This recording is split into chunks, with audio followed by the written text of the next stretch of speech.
What's going on, everyone? Welcome to a DFS strategy video for the 2024 RSM Classic. My name is Eric and I'm here with SweetSpotDFS to go over everything you're going to want to know on how to target the optimal lineup this week.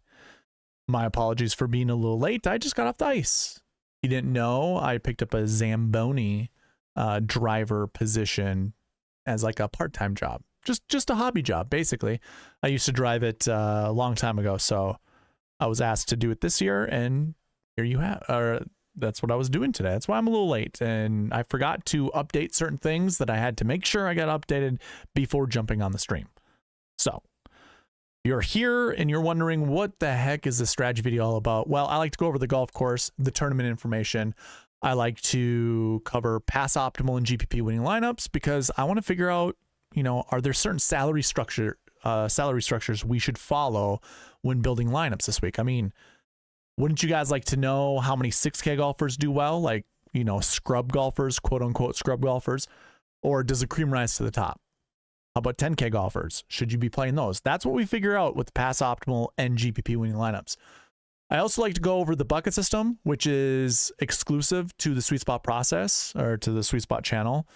It is my way to analyze the top 10 and try to figure out what specific performance trends, not just regular random trends, what kind of golfers do well at this event. That's what the bucket system will show us.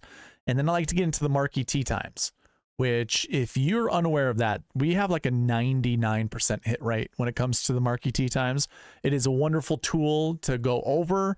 And I'll explain more about it. If you're wondering like, what the heck is that? I'll explain more about that when I get there. Now, if you're watching this on replay, I do have timestamps that are down below in the description. You can find a couple things down there. You can find a link to the website that I have called SweetSpotDFS.com. There you can access anything related to the SweetSpot process, whether it's the cheat sheet that I have, which also the cheat sheet that I will provide. You can find a link for that down in the description as well. You can request the optimizer that I'll be using. Let me go ahead and put that up on the screen. So this right here, I'll be building lineups with this later on in the stream. If you want access to this, go to SweetSpotDFS.com, find the fantasy tools drop down, click optimizer, and then put in your email address to send me a request that you'd like to use it this week. I will have to do it after the stream, so I know I see Ryan is in the chat. Ryan, I'll have to wait till after because I don't have the viewers optimizer ready. And then I'm going to review last week's tournament. So I'll review the Bermuda Championship because it's always a good way to figure out, you know, how well the SweetSpot process did, what you should take over to this week, if there's anything to take over to this week, and then we'll build lineups at the end of the video, like I kind of said. So again, in the description, you'll find a link to the cheat sheet. You can follow along with me as I go throughout everything. You'll also find the link to SweetSpotDFS.com. And again, over there, I have articles you can read about the SweetSpot process. I've got videos you can watch. You can find a lot of things there, including the bucket combinations, which are basically just member-only content. It helps narrow down your player pool to select the right players for this week. Now, I always like to start out, before I actually get into everything, I like to start out with a giveaway. So I'm going to actually go ahead and put this on the screen first. So this is called the subscriber giveaway. All it really takes from you guys is to comment when this goes on replay. So anyone that watches this on replay, even the people in the live chat right now. So Ryan, Joanne, if you were just to go click on this video after I end it, after I end the live video, and just type in, I mean, Ryan says, let's hit the sweet spot. If you did that in the replay, that is where you can get an additional entry. It's a little fun Easter egg that you can use. It gives you an additional entry. But you could type anything in the comments and I'll give you an entry to the giveaway. Now I'm going to give away $5 this week. And then tomorrow I'm going to do a community stream where I am going to show you the updates to SweetSpotDFS.com.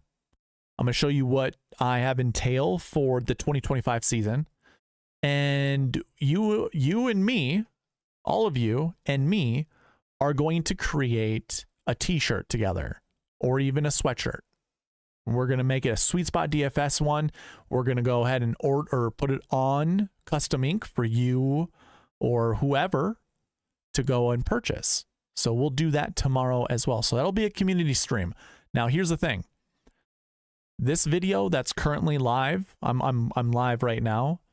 When I do the roll calls for the giveaway, those are going to go into tomorrow. I'm going to do another one of these giveaways tomorrow. So I'll do a weekly and a monthly. Now, obviously, we didn't reach the sub goal you see all the way over there to the left. So I'm looking for 800 subscribers. Just been plateaued right there because it's the fall season. I understand. So I will be giving away a t-shirt. So it'll be a $15 t-shirt. If you don't already have one, you can be in the running to get one. And if not, we can build t-shirts tomorrow that maybe you want to use that $15 towards. So that's what we can look forward to tomorrow during the community stream. Now, for today, I have a $5 giveaway to provide. So let me go ahead, take this down and display the giveaway. I had 6 entries. So I only had 4 people post after the video went live, just leaving a comment. And I had 2 people here for roll call. So that makes 6 entries and therefore very good chances for you all to win, whoever's in the giveaway. So here we go. This is for $5, $5 weekly draw. Barry R. Congrats, man. I think you're last week's $5 winner. So again, congratulations to Barry R. I want to pull up another giveaway. I got to do this manually because I don't have this set up on a button yet. So bear with me. Here we go. I've been talking about this. It's a $1,000 SweetSpotDFS.com giveaway. I'm giving away a lifetime membership on SweetSpotDFS.com. That means for as long as that website's going to be available, you will have access to it. I'm also providing an annual membership. So for the whole year of 2025, you can have a chance to win. You'll have access to SweetSpotDFS.com. All the tools that I'll provide on there, they're all at your disposal. And then I'm going to give away 2 $100 cash giveaways. So if you want access and entry into this giveaway, you need to create an account on SweetSpotDFS.com, and I need to reach 1,000 subscribers on YouTube. So those are the 2 prerequisites. You need to have an account on SweetSpotDFS.com. That's it. That's all I need from you. But if you really want to help the channel, or if you really want to help actually get to this giveaway, subscribe if you haven't. So I will require you to have an account, and I need to hit 1,000 subscribers. So you can see it there right in the fine print. Create an account at SweetSpotDFS.com to get an entry into the giveaway, and the date is dependent on reaching 1,000 subscribers on YouTube. So that is very important. $1,000 giveaway. And if you don't care about the lifetime membership, the annual membership, again, there's $100 that I'm going to give out to 2 winners. $100 cash money to 2 winners. So be subscribed on the channel if you haven't already. So that is the SweetSpotDFS.com giveaway. $1,000 for 1,000 subscribers, basically. Okay. So that's all that I have for kind of the laundry. The laundry items that I need to go over. That's not what you call it, but you know what I mean. Let me check out with the chat here. Good luck, Joanne. You need one for fat guys though. Hey dude, it all depends on what custom ink provides. So we'll find a t-shirt that might reach your size. If it does, awesome. If it doesn't, that's unfortunate. Glover's your number 1 in the model. That's not good. That's probably not good. Don't fear, I'm here. Been here since 2018. There we go, AJ. Appreciate you being here, man. Okay. Now that we've done the giveaways, we've talked about everything. Let's go ahead and get right into the golf course and tournament information. I like to start with the tournament fact sheets like I do every single week that I go over the golf course and tournament information. I'm trying to zoom in so you guys can kind of see it a little bit better. I'll have to change this up because I don't like how it looks on the screen. Anyways, you find the tournament fact sheets at the gcsaa.org, and you're going to get tournament information. You're going to get golf course information. You're going to find out the tournament. Obviously, we know it's the RSM Classic. We know that it's at the Sea Island Resort, the Seaside Golf Course, as well as the Plantation Golf Course. So again, here you go. All pieces of data that you need. Obviously, you all know by now, this is my favorite piece of information right here. We have Tiff Eagle, Bermuda grass on the greens, and then you got a ryegrass overseed. So they're already starting to overseed the golf course. I don't know how prevalent that is. It's always been one of those question marks because it's November, and November isn't that cold per se, compared to say a February where they go to the California courses like the American Express where it's in the desert. They use Bermuda there, but they overseed it, and that's overseed. It's completely overseed because you have brown Bermuda grass rough. That means it's dormant. That means it's not prevalent. Here, I think we see green grass on the fairways in the rough. Now, I imagine some of it's turning yellow, but it's not going to be as yellow as you would see at like the American Express, PGA West, and those golf courses. When I scroll down to the Plantation, we have paspalum in the fairways as opposed to ryegrass. And then you have Bermuda in the rough. So the two golf courses are a bit different. You're going to have a cut after 36 holes. Each golfer will play one time at the Plantation, one time at the Seaside Golf Course.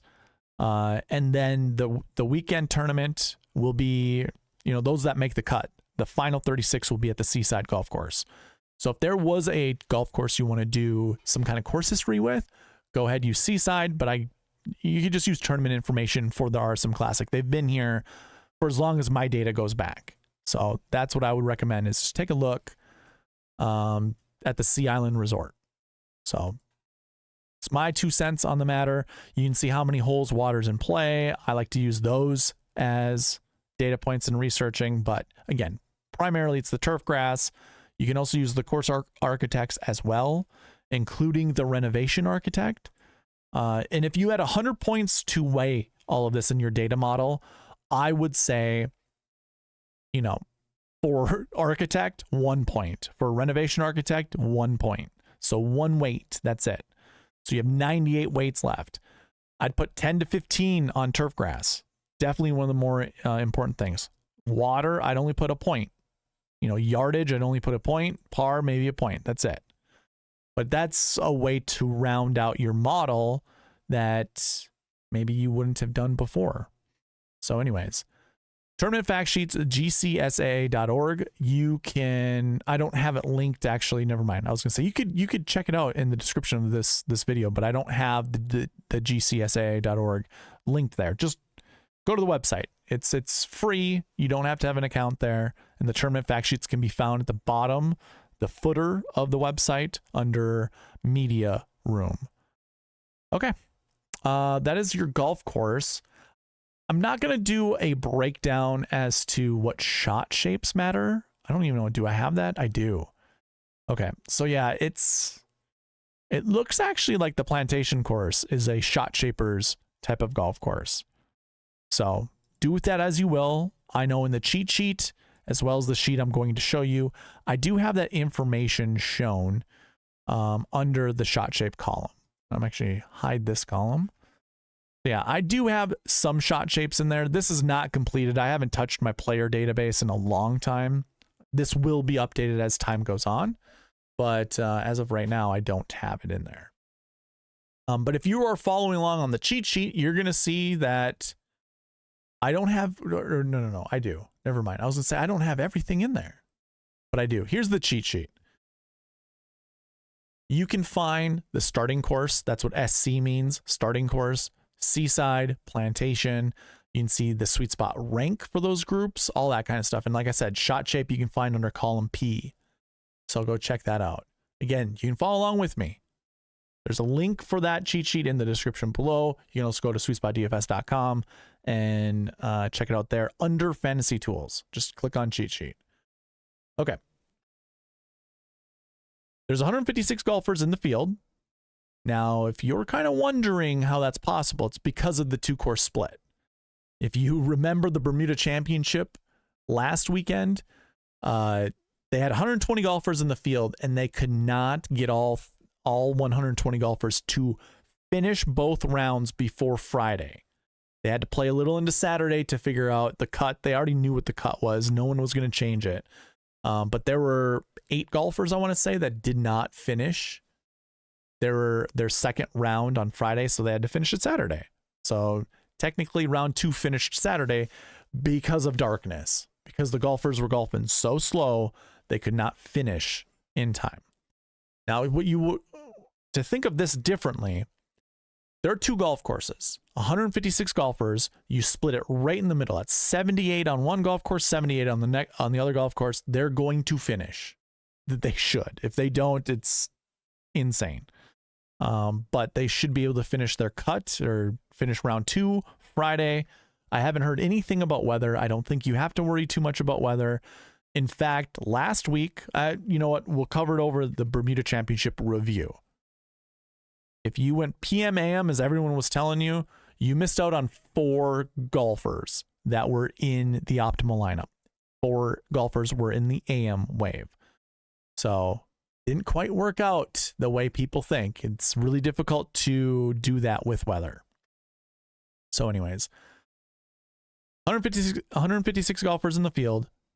Top 65 in ties make the cut. So this cut will be more challenging than last week's cut. Last week, I think a lot of people got 66 through the cut. This week, probably not going to be as easy. And let's see, strength of field was, I didn't actually go over that. Let me go over that. Strength of field is 205. That's pretty low compared to most tournaments on the PGA Tour calendar. Compared to last year was 216, so it's right in the same ballpark. 2023 was 172. 2022 was 256, so a bit stronger in 2022. 2021, I don't actually have it calculated, which is a bummer. I think 2021 was a COVID year, so you would have had better golfers in the field, I want to say. Maybe, maybe not. Either way, pretty on par for most RSM Classics. So again, I think anything you want to look up for research, you can use this tournament along with other tournaments in that strength of field bucket. So like 200, or even if you want to drop down a little, 175 to 225 or 200 to 250, I think that would be fine when it comes to strength of field. So that is your golf course and tournament information. We're going to jump right into pass optimal and GPP winning lineups.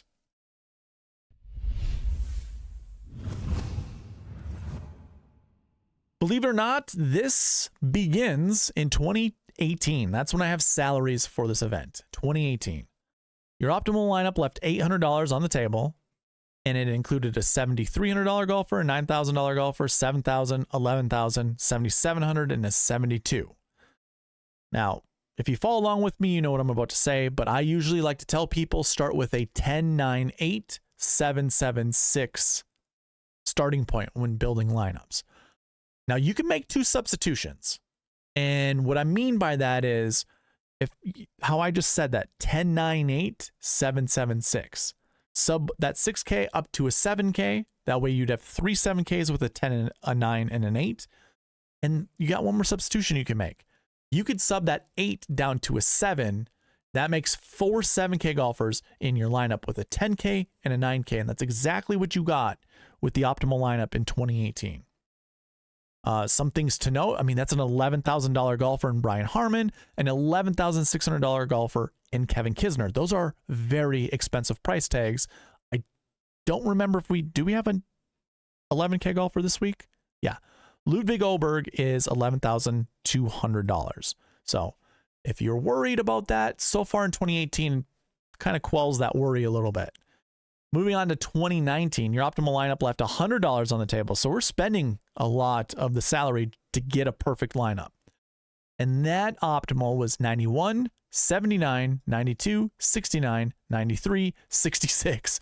That's 3 9K golfers, 1 7K golfer, almost an 8K golfer, and 2 6K golfers. Now, as you can see here, there is an $11,800 Webb Simpson that's there. He's not in the optimal lineup, but he finished 3rd place. You can win a GPP that way. I don't have the GPP winner in 2019, but if we were to build a lineup like this, if we went 11-8, 9-1, 7-9, 6-9, 6-6, that's 5 golfers, I have $7,700 left. So that's why Webb Simpson was not in the optimal lineup. But I could go with like Ryan Armour down here. So I'd have 6 golfers inside the top 15, 5 golfers inside the top 7, and 4 golfers inside the top 4, and I'm spending $49,000 or $49,800. So it's another way to look at building lineups. If you wanted to go the 10-9-8, 7-7-6 and make 2 substitutions, the substitution you'd be making here is you're going to be dropping an 8K golfer down to a 7, and you drop a 7 down to a 6. Those are your 2 substitutions. That's how you have a 10-9, 7-7-6-6 for a alternate optimal lineup. In 2020, your optimal lineup left $2,400 on the table. Now, I always say this to everybody, don't aim for leaving a lot of money on the table. Leaving a lot of money on the table is just going to increase the amount of combinations of lineups you can build. And why that's an issue to me is it will muddy your brain into making different, like so many different types of lineups. If you can narrow down your player pool, it gives you a clear picture on how to build lineups. So in my opinion, don't leave a lot of money on the table. You're just making it harder on yourself to build lineups that way. And the likelihood that you're going to hit the correct 6K golfers, it's not going to be very high. Remember, don't fall in love with a 6K golfer. Of course, never disrespect one, but don't fall in love with one. I do have a GPP winning lineup. They left $600 on the table. That's more than you would normally see on a GPP winning lineup, so kudos to them. But your optimal had a $6,600 golfer, an 11-6. So far, 3 years in a row, 2018, 2019, 2020, we've had an 11K golfer inside the top 3 or in the optimal lineup. And obviously you have it here. And it's Webb Simpson yet again. So just that's another indicator that this might be one of those places where certain golfers always play well at. Just throwing that out there. Just to repeat this again, optimal lineup was 66, 11-6, 71, 91, 69, and 63. That's difficult to get to. That's 3 6K golfers, a 9K golfer, and a 7K golfer. That would be making 3 substitutions, which breaks the mold that I kind of threw out there. I'm not going to go over a realistic optimal. Yeah, I will. Let me talk about the GPP first. 11-6, 7-1, 8-2, 7-4, 7-2, and 7-9. A golfer here in 53rd place. That's how the GPP was won, is having a golfer in 53rd place. So all that tells me is there is room. The optimal lineup scored $698 and the $1 scored $589. Yeah, it's a 100-point difference, over a 100-point difference between the optimal and the GPP winning lineup. So what I was saying is there's a lot of room in between that for you to build a lineup within. Let's build a more realistic optimal. So if I went 11, 91, let's do that 66 and 71 just to obviously help the salary out. And I go with let's just do a $6,300 golfer. I can afford Denny McCarthy at $8,600. This gives me $700 that I can work with. And it follows a 10, 9, 8, 7, 6, 6. But I don't have to go 63. I can actually go to 69. I can do Henrik Norlander. This is $49,900. And I'll just color it in green because that's a more realistic optimal lineup. Something a little easier. And I don't have the point totals, unfortunately, because I don't have Denny McCarthy's. But basically, from that previous optimal lineup, we are just replacing KH Lee with Denny McCarthy. One guy finished 5th, one guy finished 8th. So, whoa. I have his points right here. 92. Ooh. He scored 25 less points than KH Lee. But you know what? 25 less than 698. That is 673. 673 still beats 589. So you could have won that GPP in 2020 following a 10-9-8-7-6-6 lineup. Moving on to 2021. Your optimal lineup left $6,100 on the table. Don't do that. That's dumb. It's very stupid. Don't do that. Your $1 GPP winner left $0 on the table. Scored 589. Your optimal scored 706. So another 100-point difference between the two. Meaning, yet again, you can build a lineup somewhere between the optimal and the GPP winning lineup. Let's try to figure that one out. Your optimal, though, before we do that, your optimal 63, 86, 72, 75, 63, and $8,000. That, again, is your optimal lineup. Now, one thing I can tell you right now, Andrew Landry, $6,300. If I bump him up to Harris English, I'd still leave a lot of money on the table. So never mind. We'll talk different. We'll talk more. $1 GPP winner, 86, 72, 97, 7, 10, 4. 10-4 rubber ducky, 7,100 Kevin Streelman. So that followed a 10, 9, 8, 7, 7, 7. That was the GPP winning lineup. Let's try to build something that would beat that GPP winner, but still score beat the GPP winner and be closer to $50,000. So I think we just start out with those 6. I have a 6K golfer, an 8K golfer, a 7 and a 7. I want 97, and how about 10-4? There we go. This is $49,700. I don't know why I didn't save this before, but this is a more realistic optimal lineup. You had Tyrrell Hatton down here, $9,200. Harris English here, $104, and then I have 4 golfers inside the top 4 in that lineup as well. And I guess just to total this up, that equals 681. So that's really only 25 points behind the optimal lineup. And it's still almost 100 points above that GPP winning lineup. So again, I just throw this out there. 10-9-8-7-7-6. Just start that way. If I'm showing you lineups that start that way that beat a GPP winning lineup, the fact of the matter is you only have so many 10K golfers, you only have so many 9K golfers, and you only have so many 8K golfers.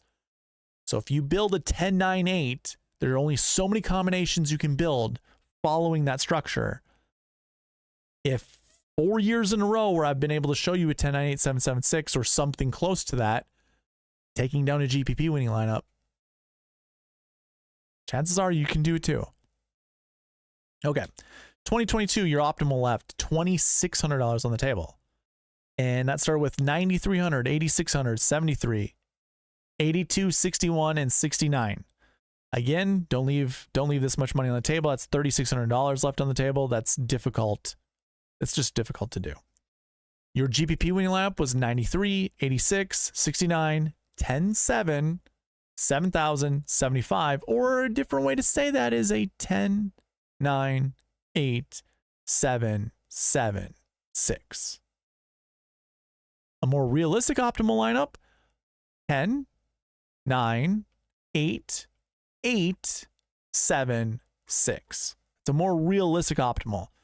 That scores way more points. So your optimal lineup that year scored 708. Your GPP scored 651. So that's a bit closer than the 100-point differences we've been seeing. And then, okay, so it just needs to beat 651 for the realistic. Oh, the realistic scores 706. 2 points behind the optimal lineup. Again, 10-9-8, 7-6-6 for that realistic optimal. The $5 drive the green lineup was a 10-9-8, 7-7-6 lineup. All right, let's move to 2023. Your optimal left $100 on the table. 100. That's pretty good. That goes 7, 6, 10, 8, 10, 6. So 2 10K golfers, an 8K golfer, a 7K golfer, and 2 6s. Believe it or not, that still follows the sweet spot process. We don't have a 9K golfer in there. We sub that up to a 10K. We don't have 2 7Ks. We subbed one of those down to a 6K. So that's how you get a 10, 10, 8, 7, 6. Did I say that right? 10, 10, 8, 7, 6, 6. There you go. Yeah.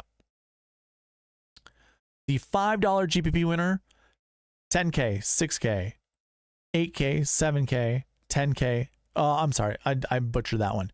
6, 10, 7, 9, 8, 7.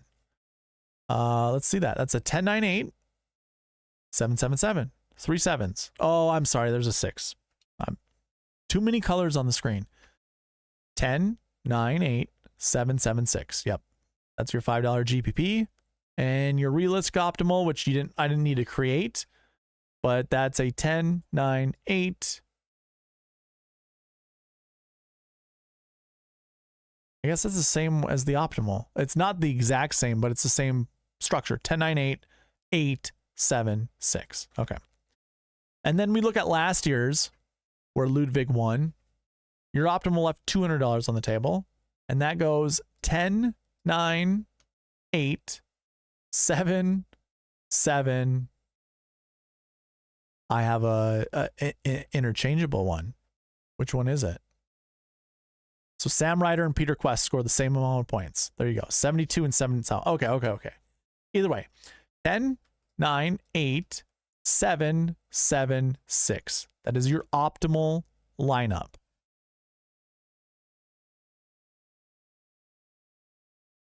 By 8, I mean Denny McCarthy, not Adam Svensson.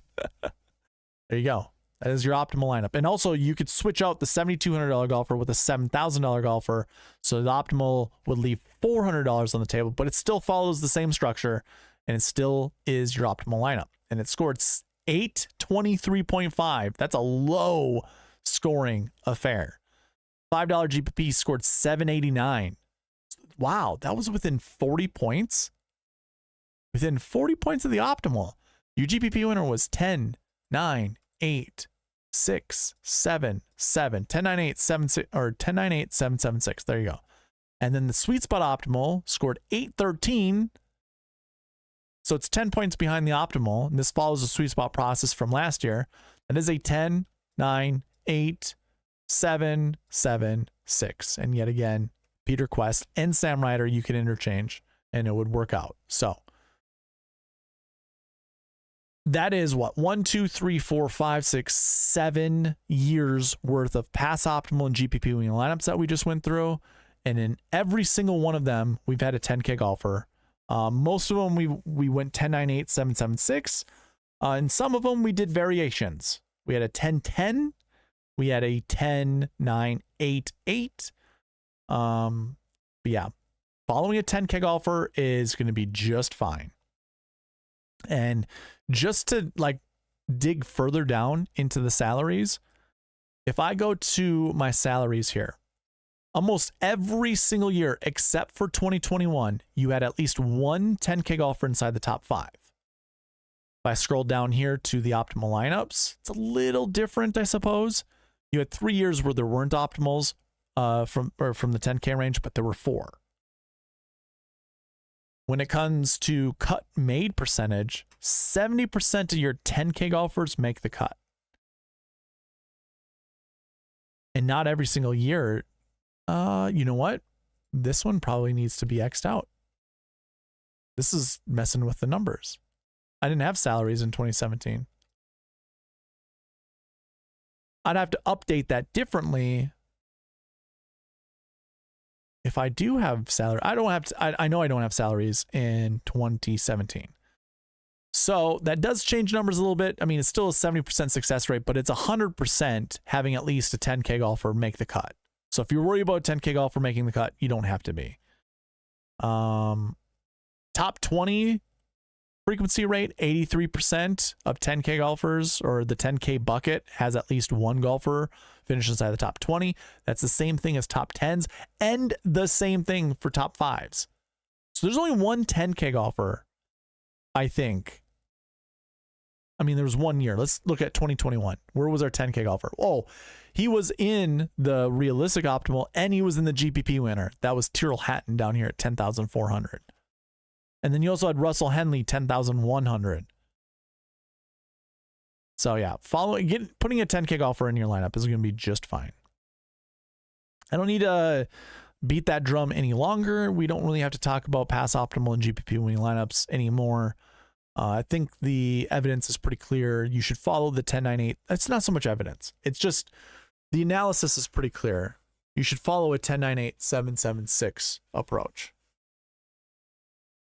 Let's go ahead and review the Bermuda Championship, because the next couple pieces that I want to get into, I want you to first see what it looks like from the Bermuda Championship, and then you can bring that into this week's tournament. So I'm going to talk about the bucket system pretty soon for the RSM Classic, and I'm going to talk about the Marquee Tee Times.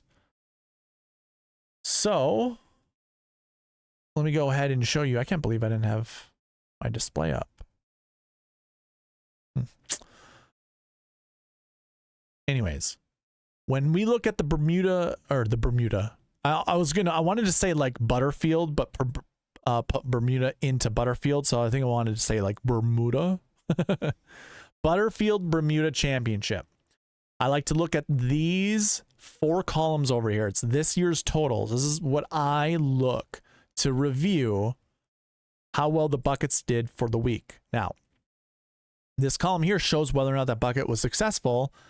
And if there's a Y in the column, that means it was successful. If there's an N in the column, it means it was not. But the N can be deceiving. I'll explain here a little bit later, or here shortly. And how we determine this is a success is we are looking at how many golfers finished inside the top 10 from that bucket, or how many golfers finished inside the optimal lineup from that bucket. If those numbers follow the projection here, then we put a Y. Like, these numbers have to be inside the projection. So this very first bucket, it's called the last year 1 bucket. The minimum projection is 0.95. The maximum projection is 1.58. Now, I always say you round down with the minimum projection. You always round up with the maximum projection. So rounding down from 0.95 gets you to 0. You round up, that gets you to 2 for the maximum projection. And therefore, the projection, the actual projection is 0 to 2. We add 2 in the optimal lineup, therefore it's a success. Now we had 4 inside the top 10, so it will first check top 10s. If that number does not fit inside the projection, then it checks optimal lineups. And if that number does fit in the projection, then it's a success. So you're going to see that for all of the buckets. Now, there were 36 buckets to look at last week. For whatever reason, I thought we were, oh no, I was doing a review last week of the previous tournament where there weren't last week buckets. Okay, so we had 36 buckets. Now you see there are 2 ends. Let me dispel that. This one here, course history 1s. Now, I could write the code to figure out how, to make this a Y, because technically this projection is 0.56. which we round down to 0. The max projection is 0.93, which we would round up to 1. So it's the technical projection is 0 to 1. And therefore, none of these buckets or none of these totals you see are 1 or less. Here's the thing. You always need a 2-point buffer between the minimum and the maximum. So you can't go any lower than 0. That means the maximum has to be 2. And what do you see in the optimal lineup and the SweetSpot optimal? Not that the SweetSpot optimal really matters, but you have 2. So therefore, this bucket was successful. And when we move over to the did not plays, this one's a bit trickier. In the optimizer, I made this a 1 to 4 projection. And here's the reason why. When you do look at the minimum, it says 2.26. That's easy. You just round down to 2. The maximum says 3.76. Easy. You round up to 4. So the technical projection is 2 to 4. Now, here's the kicker. I include how quality is that bucket with this column here, the maximum projection. This is more of a conservative max projection, and it states 3.01. Now, that's still above 3, but I've seen this enough times where I'm like, nah, I'm going to make this less than 3. In fact, I'm just going to make that max projection 3. And remember, I want a 2-point buffer between the minimum and the maximum. So if this is 3, if my conservative max projection is 3, that means my conservative minimum has to be 1. And so I wrote on my optimizer, I wrote on anyone who requested the optimizer, this projection was a 1 to 4 bucket. And there you have it. 1 finished inside the top 10, 1 finished in the optimal lineup, and 1 was in the sweet spot optimal. That makes this bucket also successful. So if you, here, I'll show you. If you have this optimizer, this is where I would enter all of those projections. And I'll even kind of talk about this when we start building lineups, because I did the exact same thing here. This bucket here, the strokes gain 2 bucket, when we get into it, this is technically a 1 to 3 bucket, but it follows along the same type of projections as this course history 6 bucket. So I made this one that we'll talk about here for the RSM Classic. I made that as 0 to 3, much like I made this a 1 to 4. So there's a 3-point buffer between the minimum and the maximum. So that, again, all 36 buckets were correct. Now, if I go to 2025, the last piece that okay, hold on. I obviously keep track of, this has to load. I don't know why it's not loading. There we go. I keep track of the optimal. I keep track of the GPP winning lineup, and I also keep track of the sweet spot optimal.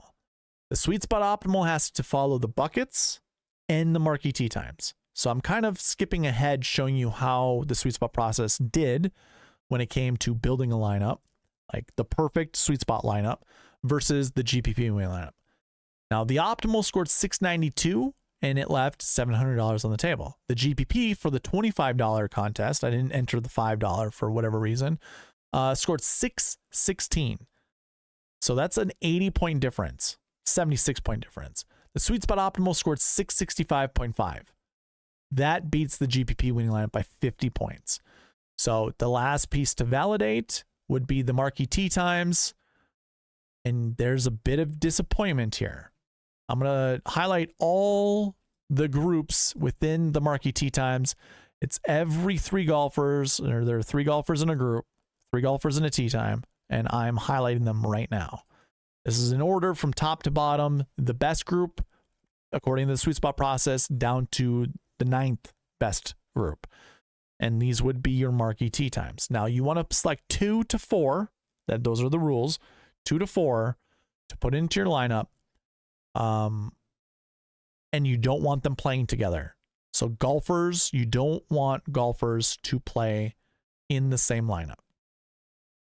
Now, here's the interesting thing. There was only one optimal lineup golfer, that was Justin Lauer. So just based off of that principle, the Marquee Tee Times failed last week.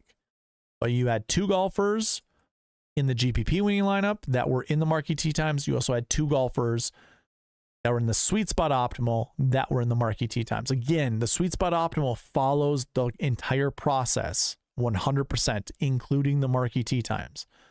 So you can see the 2 golfers were Jacob Bridgman and Justin Lauer, a 9K golfer and an 8K golfer. You can see Vince Whaley was in that same group with Bridgman and scored more points than Bridgman. But that doesn't follow the sweet spot process. So you can't play Vince Whaley to go with Jacob Bridgman. Either way, again, the sweet spot process built a lineup, the perfect lineup for the sweet spot process was 50 points better than the GPP winning lineup. So had we built that lineup, we'd be rolling around in the money, but we didn't. So unfortunately, that's just how it goes. I still will follow the sweet spot process 100% because it helps me narrow down my player pool, helps me narrow down the lineups I want to create, all that good stuff. And that's all that matters, really, when it comes to lineup building. So let's go ahead and bring this all the way to the RSM Classic, and let's go over the bucket system there. But first, a transition. So we're going to follow that same summary page, the same bucket system page that I just showed you. And instead of going bucket by bucket, what I'm going to do instead, I mean, you can follow along on the cheat sheet, or you can go check out the cheat sheet that has the bucket system page on it. And as long as you know how to read the minimum projection, the maximum projection, you'll understand how many golfers from each bucket you really want to play. What I like to do is I like to put a filter on this, and then I go into the max projection and I go greater than or equal to 2. And that's going to ensure at least one golfer, or you'll want at least one golfer from each of these buckets. So these are technically your anchor buckets. There are 13 of them. I personally don't talk about salary buckets, and I tend to not really talk about strokes gained buckets. I like to talk about the other ones, but I also don't want to talk about buckets that have 30 or more golfers in them. So you can see strokes gained 4 has 40 golfers in it. Strokes gained 3 has 40 golfers in it. So does the 7K salary bucket, the recent form 3 bucket, and then we get into the 50s and 60s for those ones. So for this video, in the interest of time, I'm going to clear everything out. I'm going to select all of the values that are under 30, and there are only 5 values that are under 30. One is a salary bucket, another is a strokes gained bucket. I told you I switched this to 0 to 3. 2.15 is too close to being 0 to 2. And it's not like so close that I got to make it, I have to emphasize that, but I just know I don't want to play at least one. I'm going to leave it 0 to 3. So really, we're only going to talk about these 3 buckets in this video. Last year 1, recent form 2, and recent form 6. So the first bucket to talk about is going to be last year 1s. And if you're following along on the cheat sheet, all you got to do is go to the dream sheet, go up to the last year 1 bucket, clear everything out, and just select ones. And if you want to do this a little bit cleaner, sort by the salary bucket, greatest to smallest. We have 18 golfers in this bucket. 2 of them are 10K and above. There are only 3 10K golfers total in this field, and 2 of them are in this bucket. Then we have Ben Griffin at 9,300. We have 4 8K golfers, 5 7K golfers, and the rest in the 6K range. This bucket, when we read it, says you want at least 1, but no more than 3. So, personally, it's difficult for me not to want to play Ludwig. Like, that's an easy number 1 for me. But if I really want to dig down into this, oh, I forgot to color code these for the Marquee Tee Times. That's fine. I'll do that when we get there. I don't mind playing an Eric Cole. I also don't mind playing Mackenzie Hughes, who's won this tournament before. So too has an Adam Svensson. Those are golfers I don't mind playing. Probably going to stay away from JJ Spawn. I know a lot of people love him during this time, and I don't quite understand why. He's proven enough to, not trust. Ben Griffin is a fine play. So in my opinion, that projection 1 to 3, it's a good projection. I think up to 3 golfers easily can make the top 10 from this bucket. Could there be more? Sure. But again, we are trying to target the optimal lineup. And in order to do so, we got to stay within the limits of each of our components, which for this one is 1 to 3. If you're going to start with Ludwig, I think you can play at least one other guy, and that's probably it, unless you find a 6K golfer that you like a lot. In that case, go for it. Fine. If you don't want to start with Ludwig, you still can build a pretty competitive lineup starting with Denny McCarthy. You could do a Denny, and I shouldn't even say it that way. Denny McCarthy offers you, $1,200 more to play with than Ludwig Oberg. So you could actually go Denny, Griffin, and Mackenzie Hughes. These 3 price tags will give you $22,000 to work with, just about. That means 7K on average a golfer. So those 3 golfers still allow you to build a pretty solid lineup. If you were to start with Ludwig and then you say, oh, I want to play a Ben Griffin with that might be a bit difficult. So 9,300 and 11,200.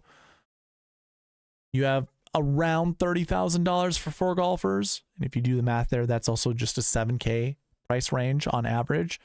So you could go 10-9-8 with these 3 golfers, or you could go like 11-2-9. And even if you went 8, this gives you less than $21,000 to work with. So if you grab one low 6K golfer, you can still fit 2 7K golfers in there. So it's possible. You could build a lineup like this. It is possible.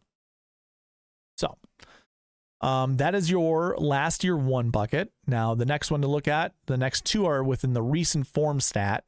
And we're looking at bucket 2 and bucket 6 for recent form. So the first one we're going to do is recent form 2. And in this bucket, we want somewhere between 1 to 3. Just like the last bucket, there are 24 golfers in this bucket. Let's double check. Yes, there is. Okay. So again, 1 to 3. We see Ben Griffin. He was in that same bucket that we were just looking at, the last year one bucket. In fact, so was Mac Hughes, so was Eric Cole, Ekro, Spawn, Vince Whaley, Grayson Sigg, and that's it. Those are your 7 golfers that are in the last year one bucket to follow up with the recent form 2. So if you want to kind of hit 2 birds with 1 stone, this is how you do it. You'd select one of those 7 golfers that I've highlighted. You don't have to do that. That's not how this bucket system works. It doesn't say the more buckets a golfer's in, the more definitive you need to play that golfer. I always like to look at it as it just provides a better chance that that golfer finishes inside the top 10. Because that's what my whole system looks at, process looks at. What's the likelihood of these golfers finishing inside the top 10? And I personally want 6 golfers to finish inside the top 10 in my lineup. I think that's a for sure way to take down a GPP. Of course, you do need the winner, but when you have 6 golfers inside the top 10, your chances of having a winner in your lineup is pretty high. So the projection again for this bucket's 1 to 3. And I have highlighted 7 golfers that were in the last year one bucket. If you like them, perfect. If not, that's fine too. There are other good options. Seamus Power is a good option. He's played well at this event. Harris English, Georgia boy. This tournament's in Georgia. That's a fine choice too. Same goes with Chris Kirk. Another good choice. So 1 to 3 is the projection. I would just stick to that. I wouldn't go over 1 to 3. And then the last bucket I'm going to look at are course history 6s, and that's a 1 to 3 bucket. Although, yeah, never mind. That's a 0 to 3 bucket. And I think I do have that in, yep, right here. 0 to 3 for recent form 6. So yeah, never mind. We're not going to talk about that bucket. Don't need to. We can save ourselves some time. But yeah, from those 2 buckets we talked about, we did see some overlap. That kind of is a bit helpful when trying to figure out certain lineups. Now, you can avoid hand-picking golfers and just request the optimizer. The optimizer has all of those projections sorted in here in my conditional box. And this will be used when building lineups. Just makes life easier. Okay. The last piece to talk about are the Marquee Tee Times. So let's go ahead and get into those. If you're following along with me on the cheat sheet, the way to find the Marquee Tee Times is to go under the group rank column and go A to Z. This would be your best group. It's going to be your best 9 groups here at the top. And I'm going to go ahead and color mine in just to make it a little cleaner on your guys' side.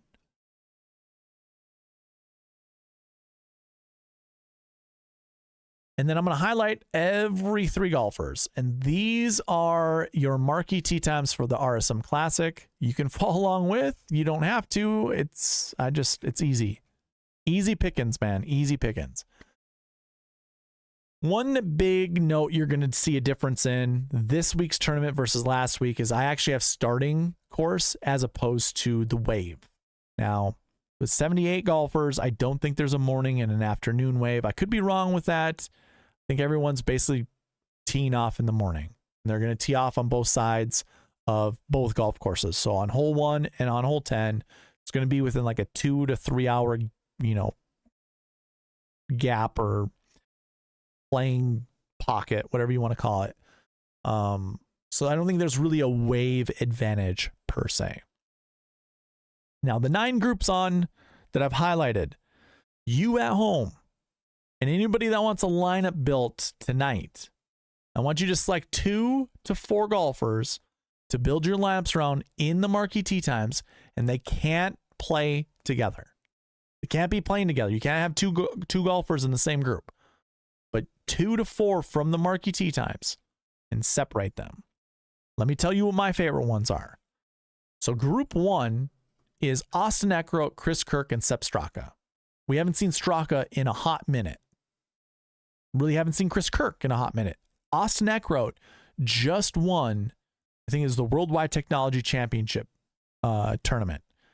So you can look at it one of two ways. He's either in bliss,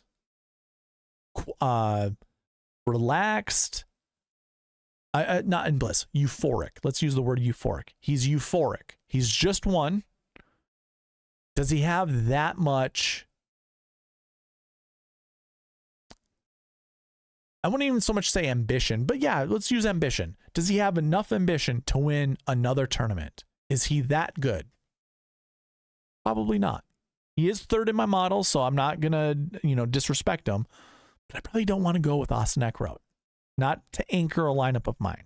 But if you guys have good feelings about it, go for it, because he was in the anchor buckets we were just talking about, and he's in the top group. Chris Kirk and Sepp Straka, I just don't know enough to really want to, anchor my lineups around them. The next lineup is Brian Harman, Georgia boy, JT Poston, Georgia boy, Nico Echeverria, one of the hottest golfers of the fall season. I don't mind any of those golfers in that group. Again, just select one. Just select one. Trying to see if there's anything I can get. Any additional information? No, not really. Yeah, Georgia boys. I mean, look at the top groups. They're all Georgia boys. They paired them together. Chris Kirk, Georgia. Sepp Straka, Georgia. Brian Harman, Georgia. And again, I'm looking here, home state. Davis Thompson, Georgia. And they even went to Georgia for college. So it's hard not to go with one of the Georgia boys, to be fair, to be honest. I personally like Davis Thompson. He's number 2 in my model. And when I reviewed a lot of the 10K golfers from previous tournament or previous RSM Classics, you wanted to have some recent form. And let me show you. So if I go back to this is the 2025 recent form page for me. Ludwig hasn't played this whole fall season. Denny McCarthy has not played this whole fall season. Neither one of them has even shown up on a golf course. Let's take a look at some of these other 10K golfers from previous years. Ludwig Oberg had played 3 events leading into this at his 10.9 price tag. Very good recent form. If I scroll down, let's see, where do we find the next 10K golfer? No, nowhere to be seen. Okay, don't care. Eric Cole, by the way, also having recent form. Very good recent form coming in. Here's a note. Denny McCarthy finished 5th here last year. Hadn't played a fall series event. So there, maybe, hey, if you like Denny McCarthy, go for it. Good reason to play him. I didn't even notice that before when I was first analyzing this. In 2023, your 10K golfer Brian Harman had 3 events under his belt. Good recent form. Seamus Power had 5 events under his belt. Pretty good recent form. Those are your 2 10K golfers that performed well in 2023. Don't really see anyone else worth considering. 9K golfer with good recent form. Consider that too. 2022, your 10K golfer Cam Smith had 2 fall series events leading into that event, and he had never played the event before. Webb Simpson had 2 events heading into that RSM Classic. They all finished inside the top 10. Cam Smith finished inside the top 4. 2021, Tyrrell Hatton had 4 events played heading into it. Now, he finished 23rd, but he was in the GPP winning lineup, and he was also in that realistic optimal lineup that I built. Any other 10K golfers? No. So he was the first one in 2021. 2020, you're an 11K golfer. Webb Simpson had 1 event. So this is your Davis Thompson, had 1 event. It finished 7th, so that was good. And I don't see another 10K golfer up there. Moving to 2019, Webb going into that event with one event yet again, and it was the Shriners, the same one. Cam Champ went in with 4 events under his belt with a win and good recent form. That's the other thing to mention. These are I like going through this because this is where you can determine a Davis Thompson between a Ludwig or a Denny McCarthy.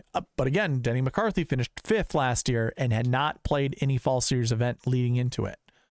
Brian Harman, good recent form heading into that event. 2 events with good recent form. Kevin Kisner had 0 recent form. But I mean, he's well known. He'd been on tour for forever.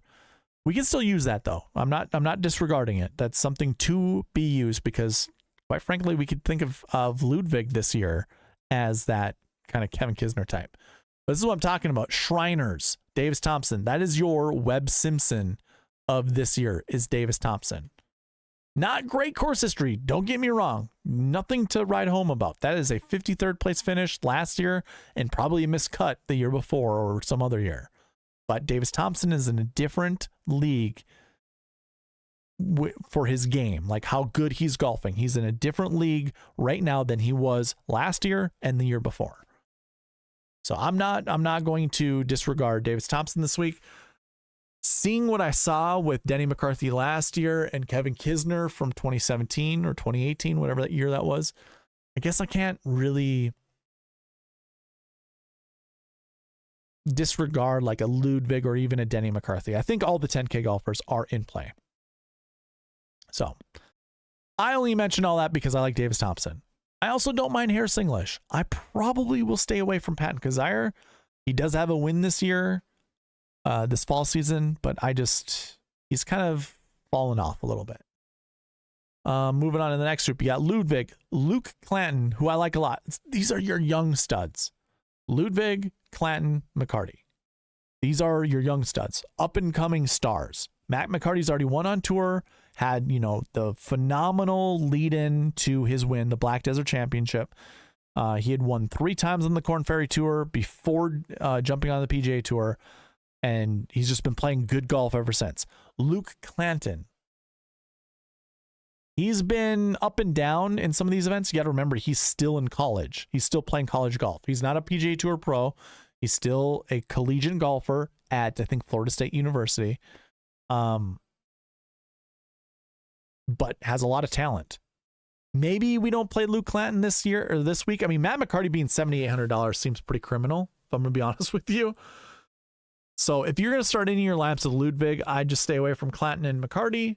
But if you want a reason to fade Ludwig, maybe it's because you like Luke Clanton or Matt McCarty.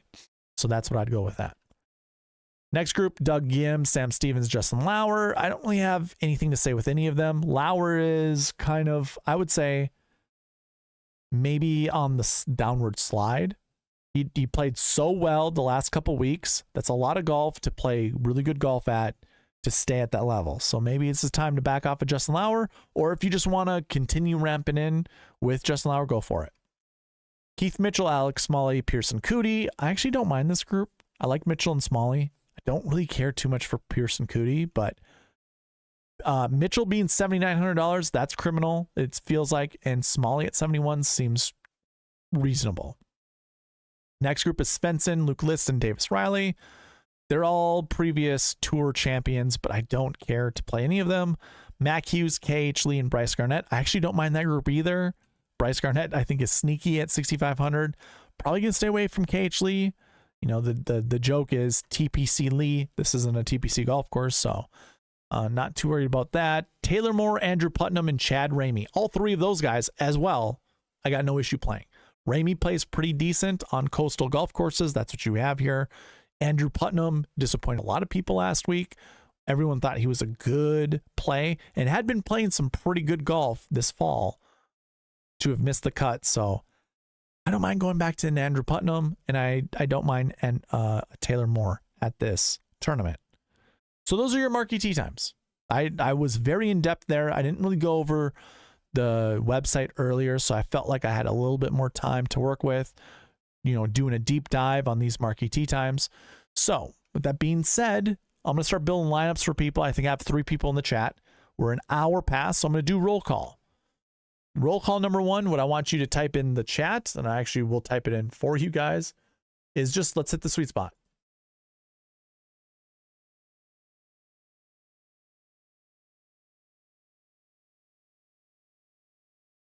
Type that in and you'll get roll call credit. I am doing this giveaway tomorrow. So this will be a giveaway for tomorrow. Go ahead and put these in the monthly, and they'll also go towards the monthly subscriber because this is our last event. So this is RSM, and this is PGA DFS Strategy roll call.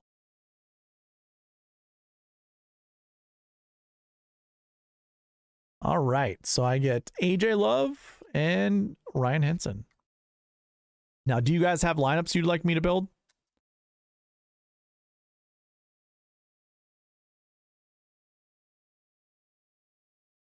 If you have lineups you'd like me to build, I will build them now. Just give me 2 to 4 golfers to build lineups around. If not, I will kind of give you my 2 cents on lineup building this week. Also, by the way, tomorrow, like I said, I'm doing a community stream. And all I mean by that is it's going to be revolving around you guys. We're going to put a merch order in. I'm going to show you updates to the website.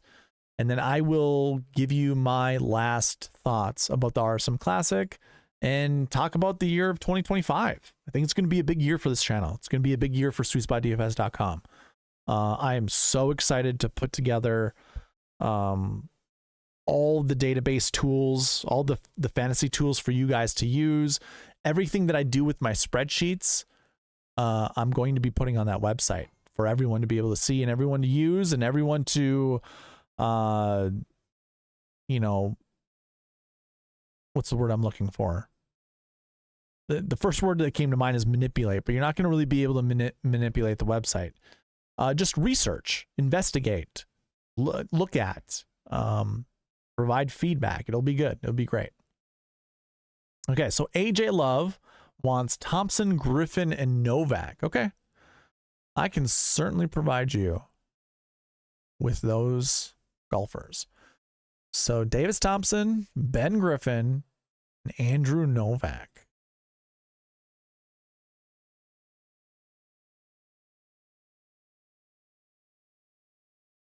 Novak being $8,100 seems pretty criminal as well. So I don't have a wave for any of these. I'm not even looking at starting courses or anything like that. It looks like you've got one golfer that is in the Marquee Tee Time, which is fine. The optimizer will find the other golfer in the Marquee Tee Time. So let's run you, I don't know, 10, 15 lineups, something like that. We'll continue running these until it just doesn't seem to work or doesn't seem super advantageous. First lineup I have is Davis Thompson, Ben Griffin, Austin Eckroat, Andrew Novak, the Mustache Man, Chandler Phillips, and David Skins. I love this lineup. This lineup's really good. It's a very good lineup, man. I like David Skins this week. I think this is a good David Skins golf course. Next one, we just swap the bottom two and we bring in Brendan Todd and Davis Riley, which I don't mind either. Davis Riley is a Georgia boy. No, he's an Alabama boy. Never mind. He's from Alabama. Brendan Todd is a Georgia boy, though. So I got no issue with that. It's a great lineup as well. Okay, we switch it up a little bit. We add Keith Mitchell and our first Ryo Hisatsune. The ninja, or the assassin, I should say, not the ninja. The assassin, Ryo Hisatsune. That's a great lineup too, man. Ryo kind of disappointed me last week. I was in the running for the $25, that sand trap, 50K to first place. I think I ended up finishing 78th place or something like that. Or maybe it was no, I fell out. I think it was 122nd or 114th, somewhere in there. Made $60 off my 25, so that was good. That paid back my weekend or my week. But had Ryo, I mean, he struggled to make the cut, but he had a hot weekend. Him and Daniel Berger, by the way. Oh, yeah, dude, cannot stand. Here's my thoughts on Daniel Berger real quick. His injury that he had last year and the year before and the year before that and the year before that, it's a lingering injury. This guy can't play consecutive events in a row and provide good results. Just my 2 cents. This is what, number 3 in a row for Mr. Daniel Berger? Let me take a look. Let me double check that. Daniel Berger time. Oh, $7,500. Okay. Let's take a different look. Daniel Berger, 2 weeks in a row. This is what I'm saying. See how he's at 20th place finish at the Mayakoba tournament, the Worldwide Technology Champion, not Mayakoba, the Worldwide Technology Championship. He follows that up with the 62nd. Now, it was very windy, and that's going to cause havoc and issues. But here you go. Sanderson Farms Championship, he was 7th. Then he goes to the Black Desert, finishes 35th. Then he goes to the Shriners, he finishes 39th. When he plays consecutive events in a row, he plays worse. And this is his 3rd event in a row. I don't know why I anchored around him last week. I kind of already had that feeling and thought about him. I know I said that last year somewhere in the summertime. So yeah, I'm pumping my brakes on Daniel Berger. He's not in your lineup right now, but I mentioned him because him and Rio barely made the cut. They both made it by 1 shot. And they had an opportunity to do something on the weekend. And had they done, because I had Rafael Campos in that lineup. I had a single bullet in the $25 contest. Rafael Campos was in my lineup, in that one lineup. And I only played him twice out of the 90 lineups I built. So got lucky putting him in that lineup. Still only won $60, having the winner end 6-6 through the cut. Isn't that crazy? All right. What's going on, Byron? Whoa, whoa, whoa. Pump the brakes. Did you just come here from the draft cast? I wonder. Actually, they probably don't go this late. Anyways, keep building some lineups. We have Davis Thompson, Ben Griffin, Andrew Novak, Keith Mitchell, Chandler Phillips, and K.H. Lee. Now, K.H. Lee was in one of those anchor buckets we were talking about, or using in a couple of them, but it's not a TPC golf course. I do feel like this is a K.H. Lee week, though. I'm going to play K.H. Lee. Davis Thompson, Ben Griffin, Chris Kirk, Andrew Novak, Luke List, you lint liquor, and then Jake Knapp. So I like this lineup. This has a lot of potential. I do not like Luke List that much. It's a good lineup, though. You know what? I'm not going to save it, but I'm going to kick out Luke List, and I'm going to allow Jake Knapp to come back. I mean, I'm pretty excited. I didn't even know Jake Knapp was in the field. That's $6,900. That seems pretty good. No, I've been hanging out with the missus after my show. Oh, you had... I was driving the Zamboni today, Mr. Byron Lindeque, and I got back at 8:30, had my show at 9 o'clock, was a little late, so I didn't even see anybody. I didn't see anybody live. I haven't watched any material this week so far, except for your best ball show with Pat Mayo. Saw that one, and I saw some of you did draft number 2, I think. You did a video with draft number 2. Underdog draft number, I don't know. It was your second podcast using the Dog Dominator and drafting lineups. So I was watching half of that, but I don't do underdog stuff. So you had my attention for maybe 30 minutes, and then I think I got distracted, had to do something else. But anyways, good stuff, man. And that tool looks pretty cool. This lineup is a sexy lineup. I have to do the sexy songs. Have to.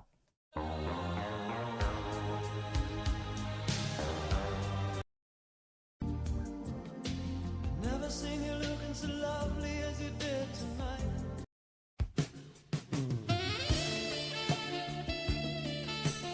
That's this lineup. I love this lineup. Nico Echeverria, by the way, is coming into his own. He was a very streaky golfer, And if there was water on a golf course, ooh, maybe we pump the brakes. Maybe we go and rewind a little bit here. There's a lot of money, a lot of water. There's a lot of money on this tournament. A lot of water at this tournament. With Nico around that much water, I don't know how I I'm pumping my brakes, but I still think this lineup is sexy. So we're saving it. We didn't already, did we? We did not. Yeah, we're gonna save it. Man, I didn't have time to clean up my last optimizer. I always check lineups that have been built just to double check if any of them were in the optimal or close to the optimal, or if anyone would have won the GPP, and nobody did last week with their lineup builds.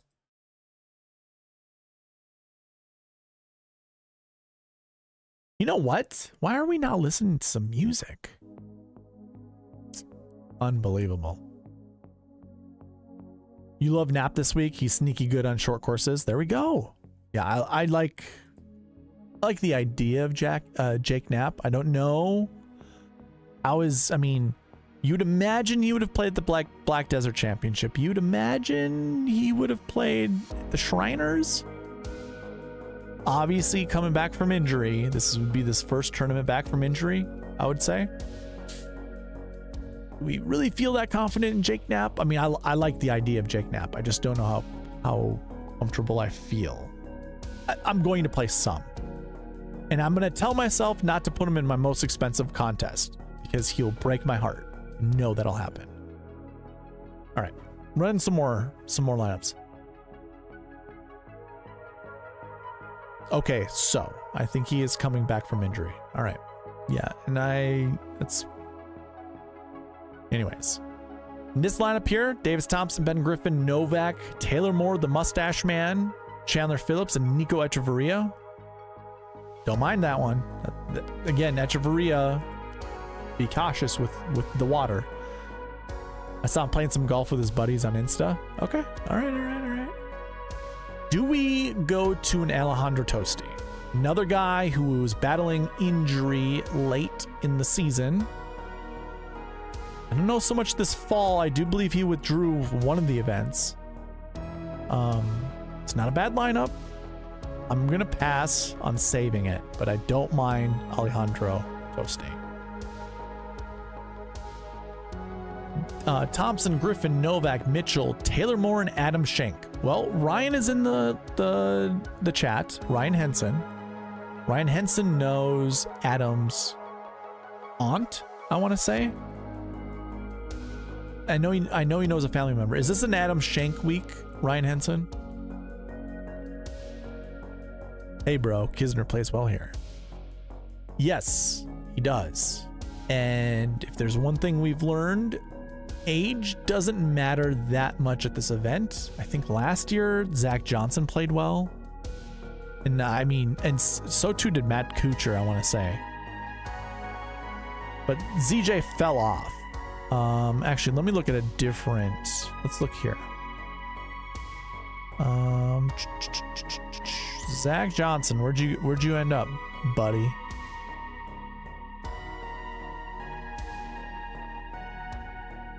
He missed the cut, so that was a no. Maybe it was the year before. No, it was the year before. I swear to God, maybe it was this week. He started out real hot, and then he cooled down. Anyways, bad showing there. Bad showing.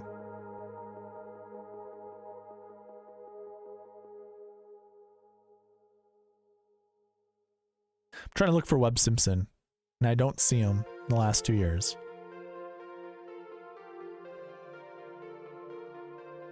Perhaps you just need to be in your prime in order to do well. Like if you're an older guy, you got to kind of be in your prime. I only got derailed because I saw the Kevin Kisner post. I know he played well at the Bermuda. I'm not going to trust him this week. I'll play one lineup of him, I guess, but that's about it. Play Schenk with caution. I think the back is still bad. Waiting on a spike week. Why would you want to wait on a spike week? Like, you think if there's a spike that his back is better? I missed you all so much. Yeah, well, we're going to be going on a 1-month hiatus, unfortunately. That's okay. That'll give me time to solidify everything. Oh yeah, by the way, For those that are members, go ahead and look at the 2 new emojis you get. Did you guys know you got there are new emojis? I tried showing you guys with the comments that I provided last week. I got 2 new emojis. I think I can add 2 more. I was just playing around with it this week. Here, I'll post some in there.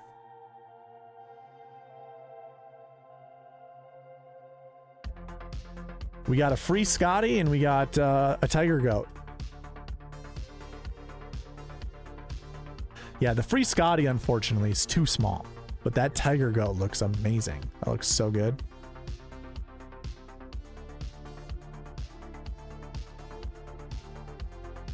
I'll add more. Those were 2 ones that I thought about, and it's great to note also that they're not permanent. Like the tiers that I create for the channel, those are permanent.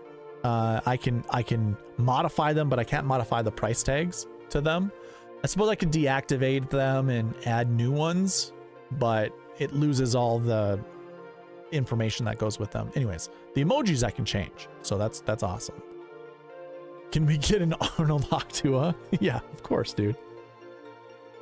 Oh, you gotta get him that hot tour and spit on that thing. You get me? That's great. All right, next lineup has Matt McCarty in it with S.H. Kim. I don't know what the heck happened to this guy. I do like S.H. Kim. I've liked S.H. Kim a lot. He just seems like a pretty solid player. But he sucks. He's sucked so much in the last, I don't know how many events. It's been terrible. Terrible. We're doing a shirt design show tomorrow. So that's one thing to tell for Byron to know, for you to know. I'm going to have a community stream tomorrow. Normally I have a members only stream on Wednesdays, but I'm going to have a community stream tomorrow. I'm going to show you updates to the website, and we're going to build shirts together. We're going to build at least one shirt, and I'm going to add it to custom ink, and I'm going to put an order in there for all of you guys to be able to go and purchase if you want. So some of you guys have credit with me from winning giveaways. So obviously I'll apply those and send those shirts out to you guys. So we'll do that tomorrow. Shirt design show tomorrow. We going to build shirts together. That's right. We are. It'll be fun. I'm pretty quick. I've got some ideas for shirts. It's like I can see the future. Well, AJ, I also said at the beginning of the stream, were you watching the beginning of the stream? Because if you were, it's called plagiarism, pal. Just kidding. This lineup here, I don't mind it. Davis Thompson, Ben Griffin, Chris Kirk, Andrew Novak, Patrick Fishburne. I do like Fishburne this week. Carl Yuan. I'm not a huge fan of Yuan ever, but I don't mind playing him this week. Thompson, Griffin, Novak, Taylor Moore, Joe Highsmith, and Nico Echeverria. That one's fine. This is a 10-9-8-7-7-7, so it's a bit more balanced following that 10-9-8 method. It's fine. Gary Woodland. I didn't even think about Gary Woodland in this field. I really didn't. I did it once over and no one really caught my eye except for some of the cheap guys like Novak being $8,100. Matt McCarty being $7,800. Byron, how do you feel about Matt McCarty being $7,800 in this field? I think JJ Spawn is overpriced. I do not believe he should be in the $8,400 price tag or even in the 8K range. I think him and Matt McCarty should change prices. Matt Wallace, I don't know what he's done on the DP World Tour recently, but I don't think he should be up there either. The other guys I think are fine. Siwoo Kim's in the field. I didn't even see that, to be honest.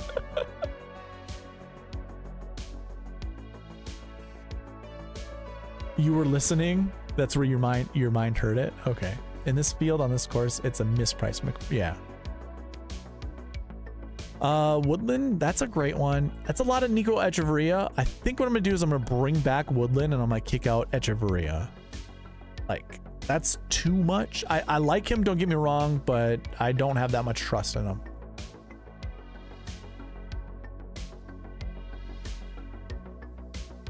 Thompson, Griffin, Novak, Taylor Moore, Adam Hadwin, and Brendan Todd. This has elements of a lot of things working together. Like, you get a little bit of your wily veteran in Brendan Todd. Hasn't really been playing that great. Actually, let's take a look. $7,100. Brendan Todd. Brendan. 7,100 right here. Those aren't great finishes. Now, the only upside to really consider is he's trending in the right direction. Missed cut at the Shriners, 75th finish at the Zozo, which is dead last on that event since it was a no cut with only like 80 people in it. And then 57th the Bermuda. Now, he did climb the leaderboard Saturday, or maybe it was Sunday. He was in, I think he was up to 8th place, and then something happened. His round got derailed and ended up finishing 57th. So you know what? I don't mind going to a Brendan Todd. Adam Hadwin, I don't know what have we seen with Adam Hadwin? 74. Oof. A missed cut at the Shriners, and that's it. And not super great course history. But here's the thing. SweetSpot process takes that all into account.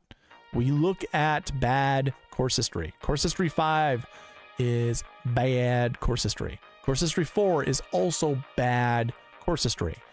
These two are limited. You can only select 3 from course history 4, and you can only select 2 from course history 5. But this tournament has provided several golfers in this course history 4 range that it's okay to play. So yeah, I guess I don't mind it. Yeah, you know what? I'll take a risk. I would play that lineup. AJ Love, I do not have. Oh, that's Byron saying to AJ Love, I do not have a shirt. Can you add Gim to one lineup and move on to Byron, please? I think who's next would be Mr. Ryan Henson. He gave me 4 golfers to build lineups around, so I'll do Henson after this. So I'll just go ahead and pin his message. I don't think Byron gave me any golfers to build lineups around. So, ooh, Joel Damon. I don't mind going to Joel Damon. It's not sexy to me to pair him up with Taylor Moore and Keith Mitchell. It's the most boring white guy lineup I've ever seen, but it's fine. Trace Crow, no. Just say no to Trace Crow. Ryan Moore, sure. AJ just put me in front of the line is awesome. I'll give you some ideas here soon. Give me a second, Mr. Linda Q. Dirt McGirt. Probably not. There we go. Trying to find a good lineup to end on. I'm going to add Doug Gim to yours. This one's okay. I don't mind Ben Coles. Let's try one more. I'm going to say one more good one. Alex Smalley. There we go. Smalley is what, a North Carolina guy. So this is close to home with Taylor Moore and Adam Hadwin. Let's kick out Hadwin. I don't want to see Hadwin. Kick him out. I don't want to bring back the mustache man. I do, but I don't. Don't want to bring back Todd. Yeah, these are all fine. See what we can get, and then I'll add Gim. Mitchell, Moore, Streelman. Love it. I like Streelman. I'm going to kick out Moore, Taylor Moore. He's being added because he's in that Marquee Tee Time. Like, he's a low-priced Marquee Tee Time golfer. That just helps. Oh, I like this lineup. You like Hayden Springer this week, Mr. Linda Q? Your South African brother. Oh, T-Mont. Do we go back to Taylor Montgomery? This lineup has so much potential. I think we do. one lineup for T-Mont. Now, he did withdraw recently. I don't know if it's because of the same injuries that he typically has. This lineup is good too. Matt Neesmith. Is Neesmith a Georgia boy? He's a Texas boy, right? I think Neesmith is a Texas boy. Matthew Neesmith.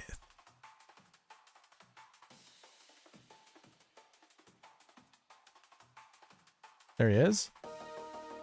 Oh, he's a South Carolina boy.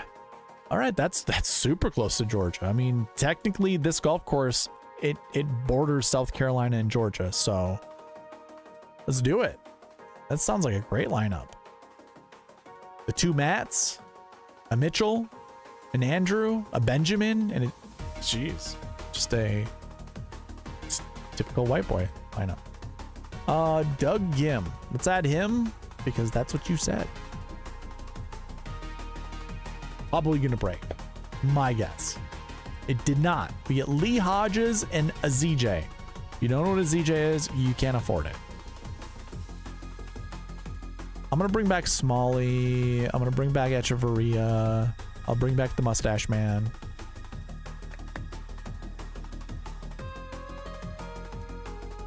I'll bring back Coles. I'll bring back Springer. That's probably gonna be. I'll bring back Jake Knapp. The Napper.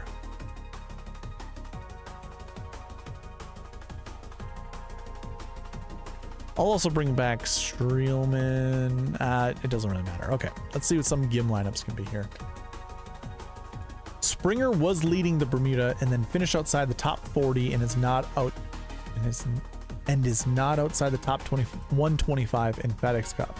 I think trying to keep his card is too much pressure for him to perform. Okay.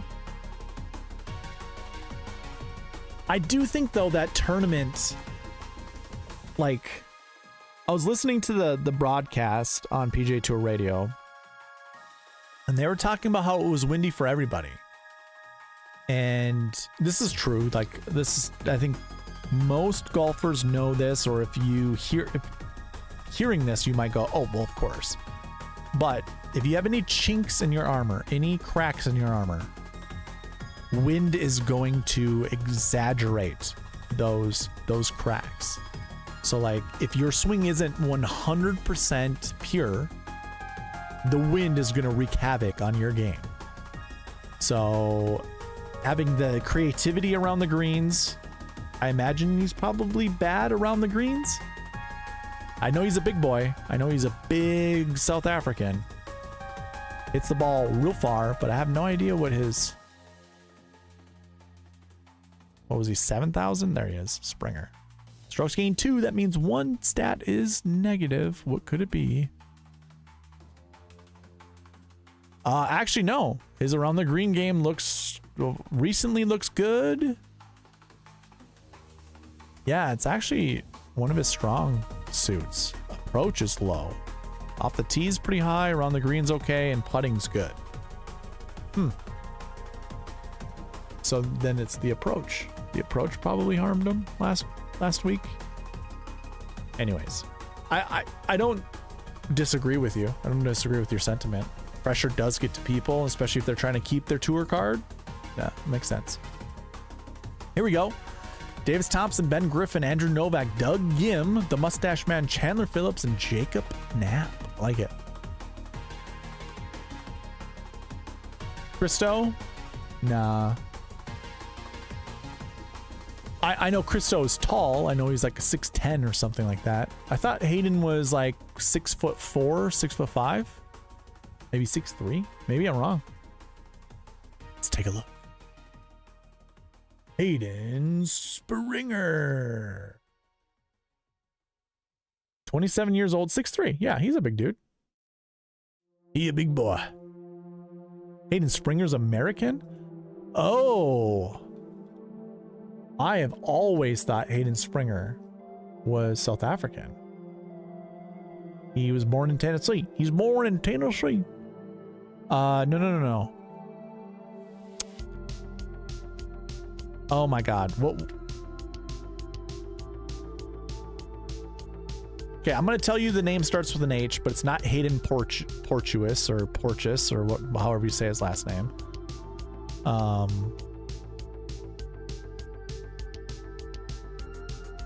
No, what's the South African name that you? Oh, Aldrich Potgieter. Something like that. Potgieter. Potgieter. That's not who I'm mistaking, but maybe I'm mistaking the Haydens. Hayden Springer is American. You are correct. Uh-oh. Hayden was crazy about your sister? Your sister a looker? Is she a good-looking girl? How old's your sister, Byron? Actually nailed the pronunciation. Ding! Bryce Garnett. There we go. Here's a good lineup. I like this with Bryce Garnett. Probably don't want the mustache man in there too much more. I'll build you one more lineup. Anders Albertson. What has Anders Albertson been doing? I used to have a bad habit of putting him in my lineups. Bad habit.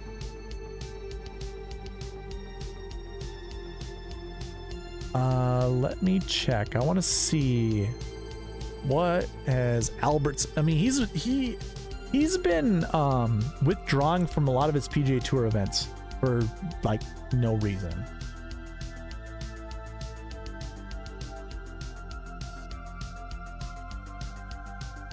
I feel like he's milking a major medical. That's what it feels like. Cut. He's 63rd, 16th on the Corn Ferry. Yeah, never mind. We are not playing Anders. She's a cutie? Ooh. The real question here is she single? Little horn dogs. That's awesome. So you all grew up around each other, or did you guys go to like the same school? How did these guys know your sister? And how did you know them? Davis Thompson, Ben Griffin, Novak Gim, the Mustache Man, and Trey Mullinax. Okay, so we're gonna cut out the Mustache Man.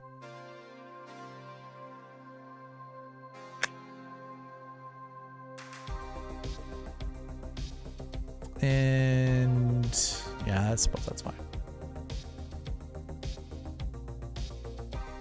She is married now. Junior golf is massive. Okay. Tim Wilkinson. Talk about a blast from the past. When I first got into DFS golf, I would play that lefty quite a bit. Sang Moon Bay. Do we think Sang Moon has any talent left? Used to be a stud before he went and did the military service. Do we play him? Sure, let's do one lineup with Sang Moon in it. Y'all played the same junior tournaments? Okay. Adam Long. Look at these has-beens just showing up. There's another has-been. Abiyani, 2 gloves. Sung Kang, another has-been. Okay. I do want to see if Jake Knapp shows up if I put him. If I give him some chance to be in a lineup. We're not going in the right direction. Let's just say it that way. Dude, that is such a shame with Sang Moon. Yep. There we go. Winner, chicken dinner. This one right here, this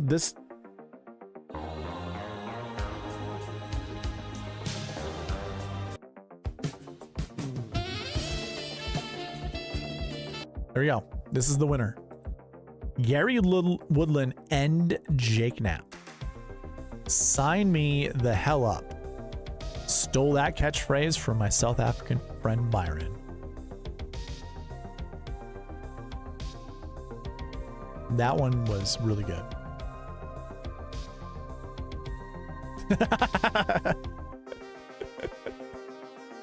If I had that song, I would totally play it. All right, so Mr. Henson has a 4-man core that he wants me to go with. He's got Ben Griffin, JJ Spawn, Matt McCarty, Matt McCate, and Lucas Glover. Glover's number 1 in Ryan Henson's model, just so you all know. Numero uno. Before I start building these lineups, Byron, if you want an opportunity, you want to follow the Marquee Tee Times and just see something on the screen, here are your Marquee Tee Times. So if you want to select 2 to 4 golfers to build lineups around, by all means do so. If not, that's all good. We don't have to. If you already have kind of an idea what you want to do, go for it. Yeah, you got group 1 is Eckroat, Kirk, and Straka. Group 2 is Harmon, Poston, Echeverria. Group 3 is Thompson, English, Kazire. Group 4 is Oberg, Luke Clanton, and Matt McCarty. Group 5 is Gim, Stevens, Lauer, or Lower as you like to call him. Group 6 is Mitchell, Smalley, Cootie of the Pearson kind. Group 7 is Svensson, List, Riley. Group 8 is Hughes, Lee, Garnett. And Group 9 is Taylor Moore, Putnam, and Chad Ramey. Okay. Okay, cool. Griffin, Hughes, McCarty, or Sepp Straka. That's how I read that. Okay. We'll build Ryan a couple lineups here. 10 to 15 to 20, something like that. And the first lineup that comes out is Griffin, Spawn, Kirk, Glover, McCarty, and Mark Hubbard. Not terrible. It's the first Mark Hubbard lineup of the night. Just totally fine. Next one. This is a pretty good balanced one. I like this one a lot. Griffin, Spawn, Glover, Novak, Mitchell, McCarty. That one's fine. GD night. Good night, I should say. I always say GD night every time I see it. Good night. Pretty good. Pretty good. It's pretty good. Griffin, Spawn, Glover, Novak, Mitchell, McCarty. I already said that, right? We already did that one. Oh, McCarty needs to be booted. I'm going to boot someone for you, and that's going to be Keith Mitchell. Cashmere Keith, I think, has a decent chance to do well this week, but it really depends on how pompous he's going to be, really. This lineup here is fine. Griffin, Spawn, Kirk, Glover, McCarty, Hadwin. We're just building a lot of cash lineups with this core because we can't really be crazy with it. There we go. We get Sepp Straka in this lineup with Patrick Rogers. Actually, I like this lineup probably the most out of all the ones that not all of them, the ones that I've built of Henson's. Yeah, for sure. SweetSpotDFS. I also expect clown music when we find an absolutely wild lineup for me. You know, I forgot to link that to my stream deck, but I have this.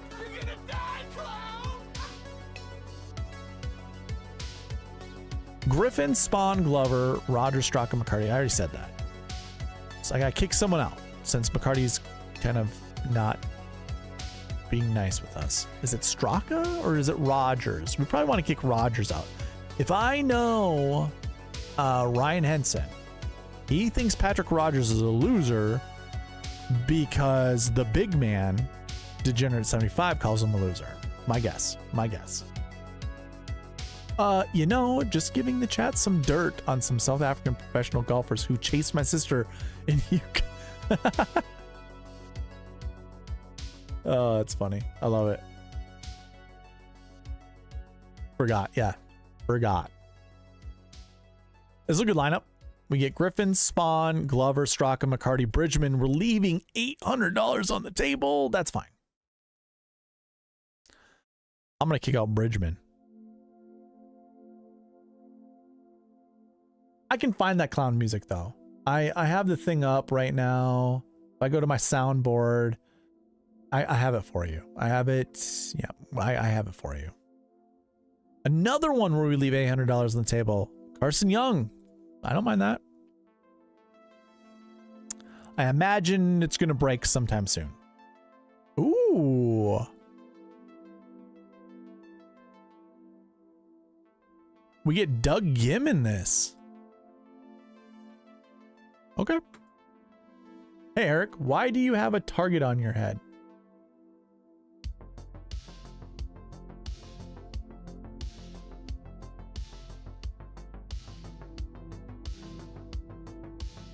I made a bunch of, I shouldn't say a bunch, I made 4 hats back in the day. I went through a company, I think I could remember them if I look them up.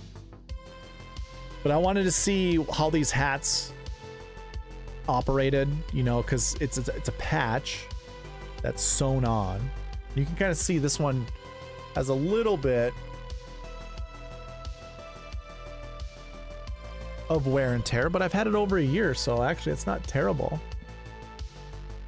Not terrible.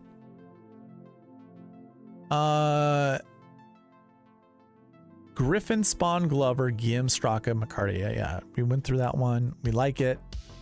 Like it. So now we kick out Gim.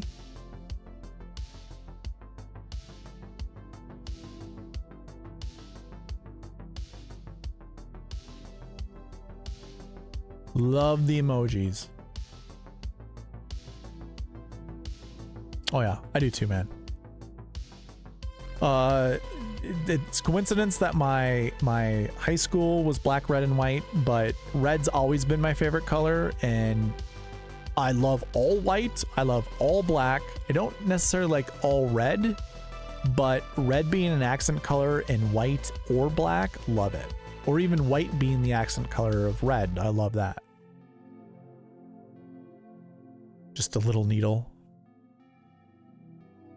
Moving next week. Next week is when I'll move all my stuff down.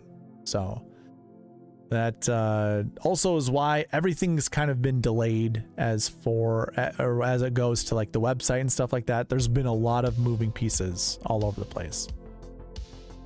A lot of stress too. Like you don't really, I mean, not so much stress as in like I feel sad or, you know, whatever. I'm exhausted.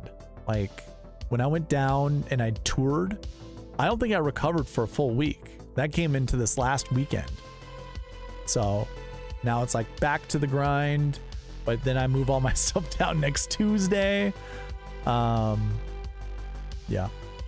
all good. Safe travels. Thank you, sir. Not bad. Like I said, I'm excited. My place is it looks awesome. And it's right where I want it to be in close to downtown Minneapolis, so it's going to be great. This lineup is okay. Griffin, Spawn, Glover, Novak, McCarty, Taylor Moore. Okay. We'll kick out Taylor Moore. Is Ryan Henson still in the chat, by the way? Ryan, if you're not here, I'm going to finish the lineups building just 10 of them. Moving is more stressful than anything in life.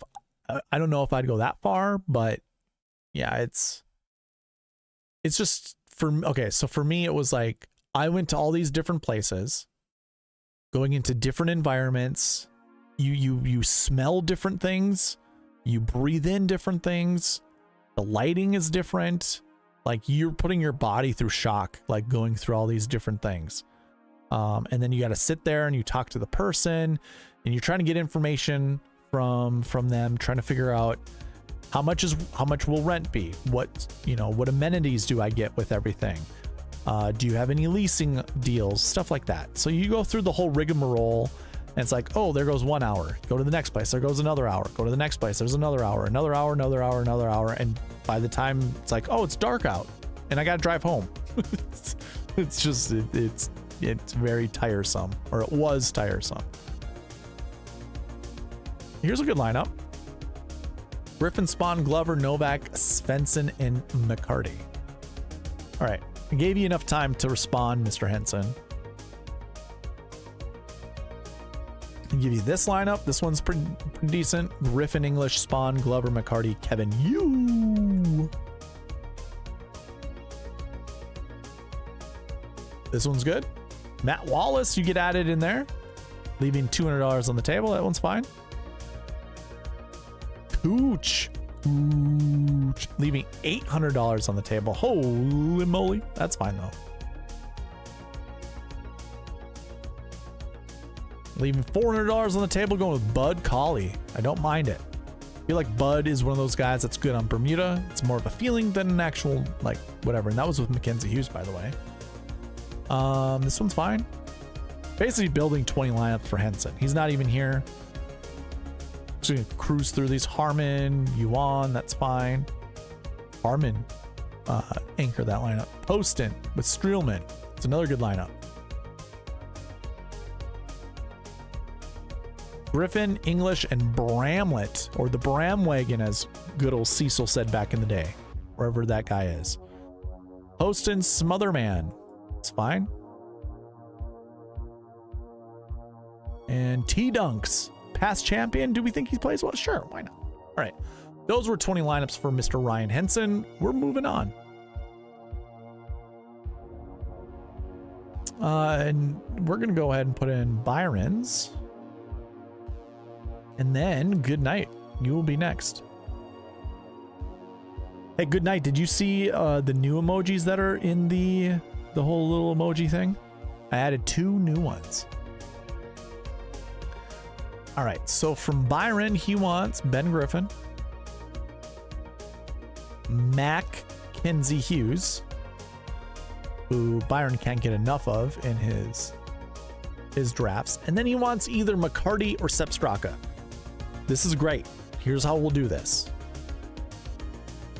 Because I'm not utilizing the AM PM thing, we switch this. So Matt McCarty, we switch to AM. And Sepp Straka, we're going to switch to AM. And then we come down here, and for AM, we go 1 to 2. Actually, 1 to 1. We can do 1 to 2. We can see if both of them find their way into a lineup. That way, the optimizer will pick at least one of those guys.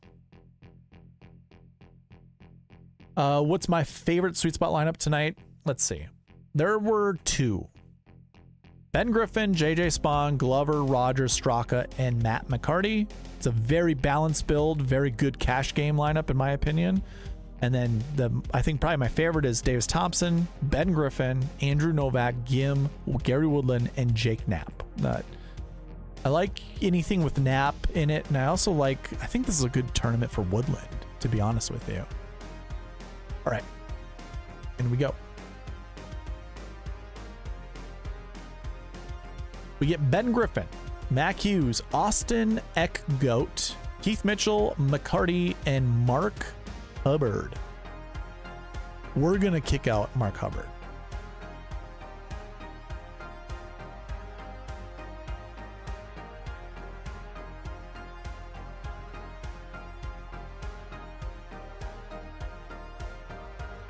This one uses Sepp Straka instead of McCarty. It's Griffin, Hughes, Glover, Straka, Mitchell, Taylor, Moore.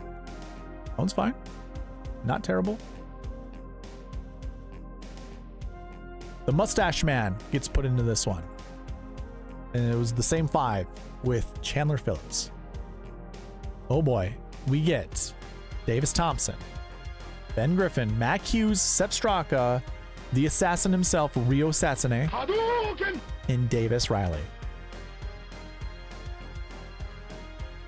I'm not really going to go overboard with Davis Riley. That one's fine. I don't like Luke List that much, but in one lineup, this is okay. And I have 0 Maverick McNeely exposure. So Griffin, McNeely, Hughes, Straka, Mitchell, and Luke List. That one's fine.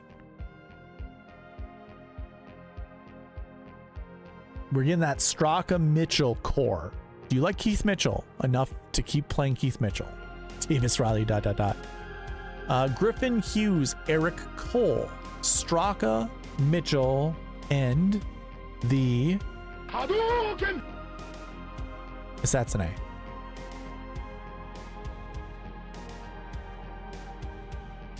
I'm going to wait until I build another lineup to see what your take is on Keith Mitchell, because I feel like Keith Mitchell is just going to show up a ton. Do you like Cashmere Keith? even a longer... All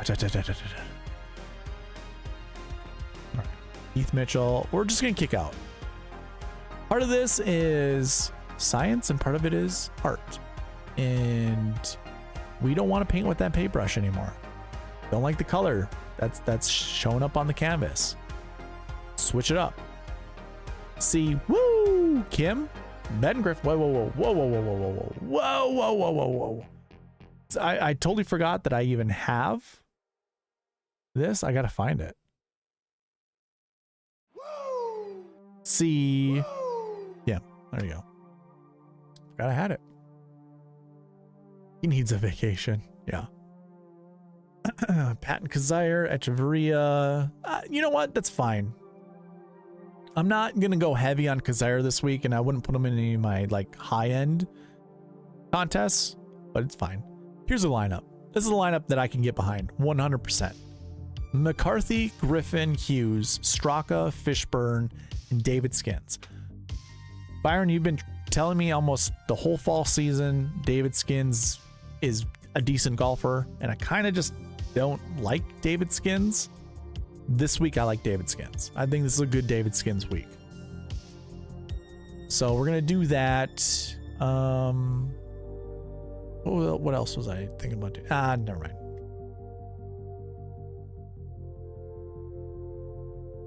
I was gonna highlight it, but I'm not going to.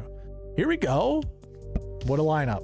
What a lineup. I think this is worthy of maybe this.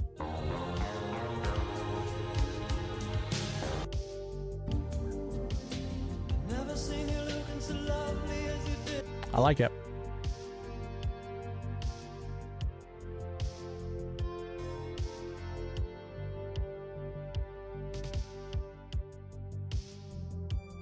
Nap, baby. Woo! I need to get my Ric Flair woo on here. Siwoo, Ben Griffin, Mac Hughes, Sepp Straka, the Hadwin of Adam, and Coles of the Benjamin Coles. I'm fine with this one. That's fine. Actually, you know what? This is I don't know why I said it that way. It's actually a solid lineup. It's anchored with Siwoo Kim. And then Ben Coles is a great low price guy. Griffin, Hughes, Cole, Straka, Fishburne, Hadwin. I like it. We're bringing back Fishburne, and I'm kicking out Hadwin.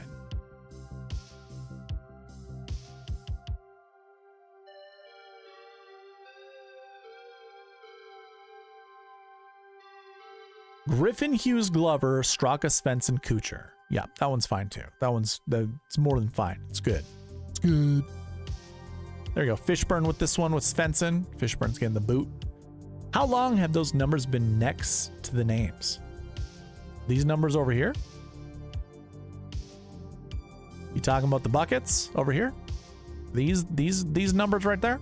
Talking about those buckets? The bucket numbers right there?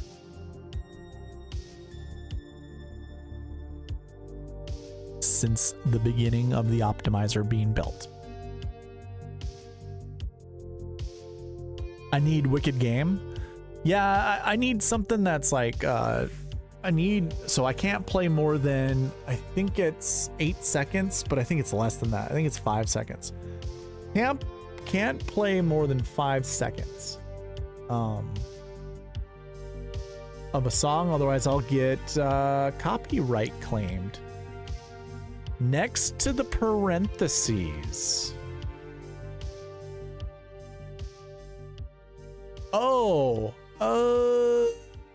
They've always been there. So this makes uploading them into DraftKings. I feel like this is the first time I've seen them there. Yeah, no, they've always been there. So like when someone gets my optimizer, all they got to do is take this right here,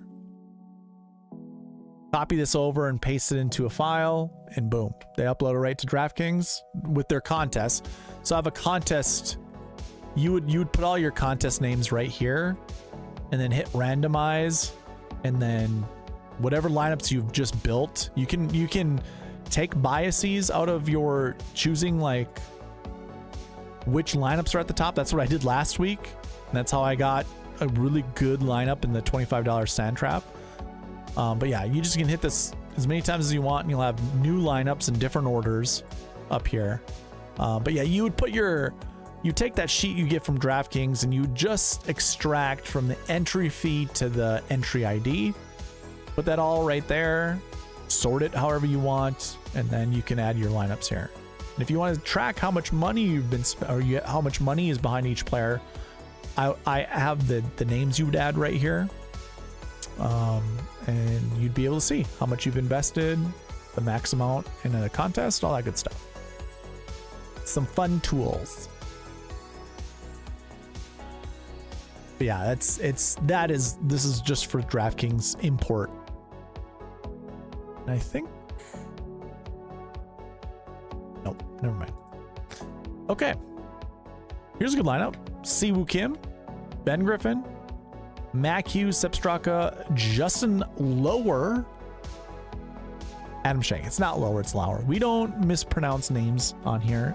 If we do, it's on purpose and for fun, like Hisatsune. But I'm kind of saying it right.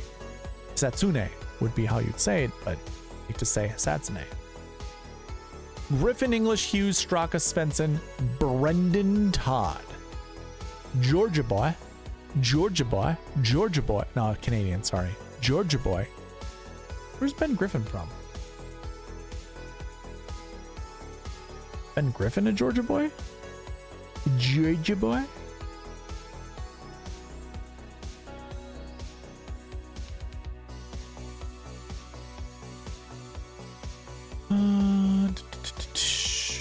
Ben Griffin. North Carolina. Benjamin Griffin, 6'1". Sneaky tall. Oh, it's not taller than Byron and myself, but still.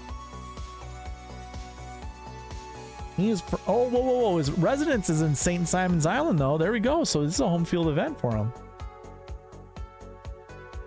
What on earth has happened to Brendan Todd in the fall? Yeah, I don't know. You think he's gone through drastic swing changes? You think he's chasing speed? Is his speed up? Probably not, but maybe. This could be a good time for Brendan Todd to get back, you know, like to get right. So I don't mind going to Brendan Todd. I'll play him in a lineup or two. I'll treat him like a 6K golfer. Not going to disrespect him, but also not going to fall in love with him. I say you get the SH Kim and SW Kim in that lineup. Hostin with Toasty. Sure.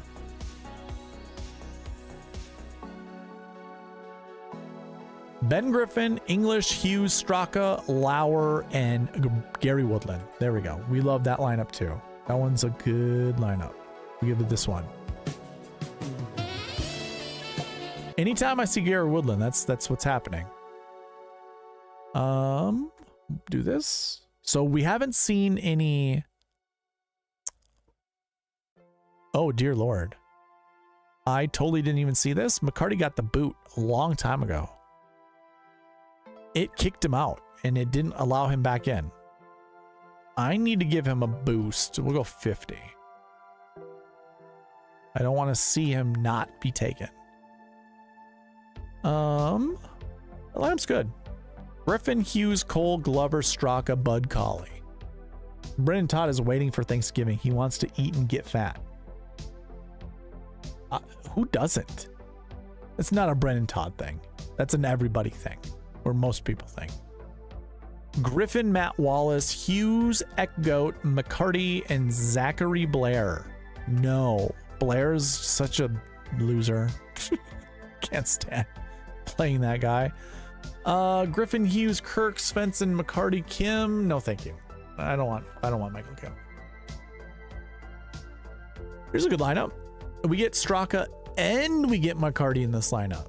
Very balanced. Griffin, Hughes, Glover, Straka, Svensson, McCarty. There we go. There's 20 lineups for Mr. Byron Lindeque.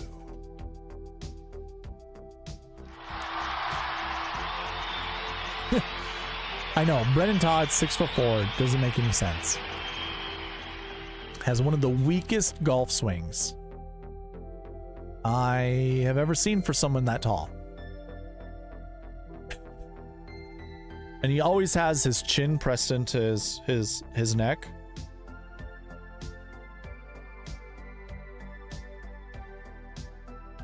I can't stand watching him play. He's like the dopiest looking dude.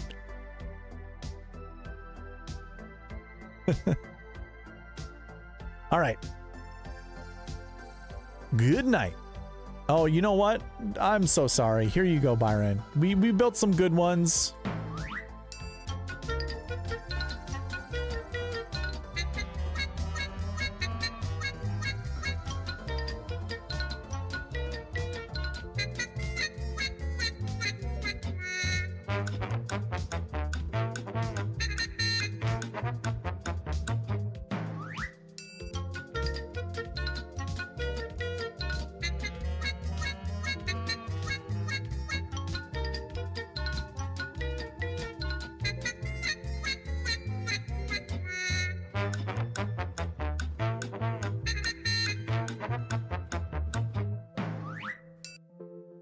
All you get, pal.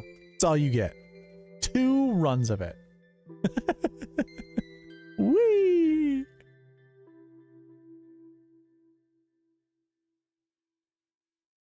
Okay. Good night, Luke Clanton, Sepp Straka, and Chad Ramius. Here we go. I think these will probably be the last lineups of the night. It is getting late. Oh, there we go. Byron with a gifted membership to Scott F. You know what, Byron? Appreciate you, man. And I think you just reminded me. I was going to start out my stream this way, but I was late to it. I was also going to give some... If I can find my way to my channel. Give me to my channel. Appreciate you, man.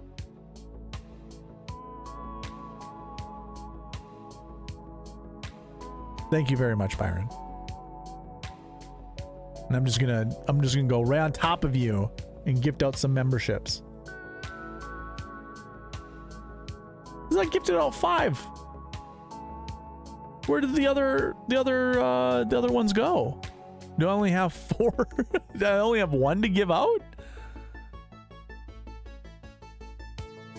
Interesting. All right. Maybe YouTube is lagging behind or something.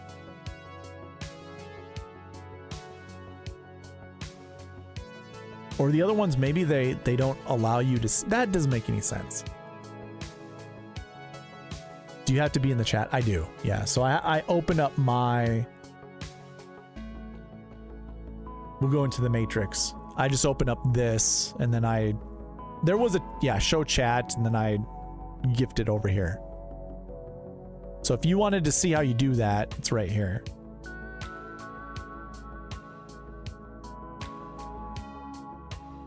Nicely, you've gifted all 10 free charge memberships this month. Yep. I don't know where the other 5 are.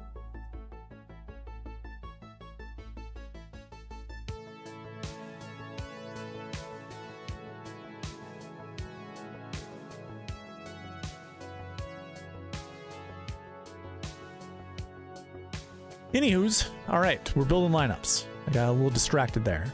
First lineup is fantastic. Good night. Siwoo Kim, Ben Griffin, Luke Clanton, Straka, Whaley, and Chad Ramius. I like that one. We got to give Ramey a boost just so he doesn't... let's give him a 200-point boost.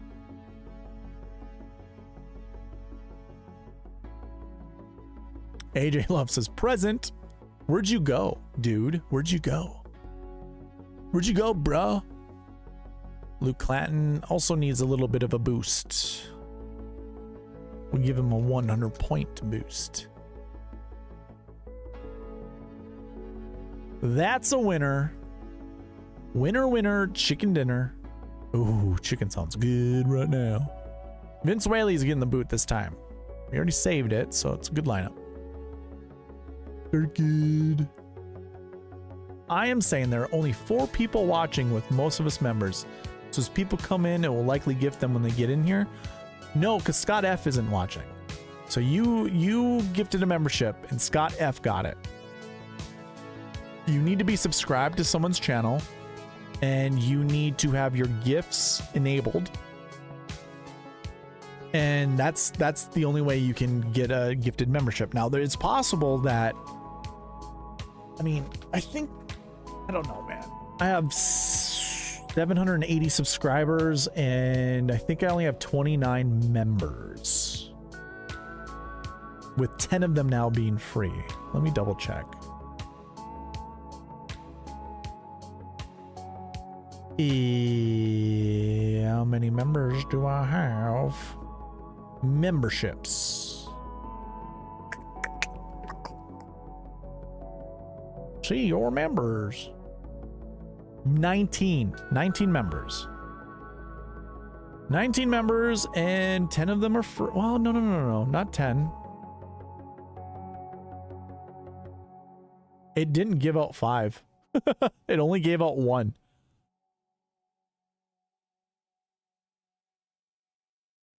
Wow, someone who was a red tier member, his channel was deleted. I wonder who that was.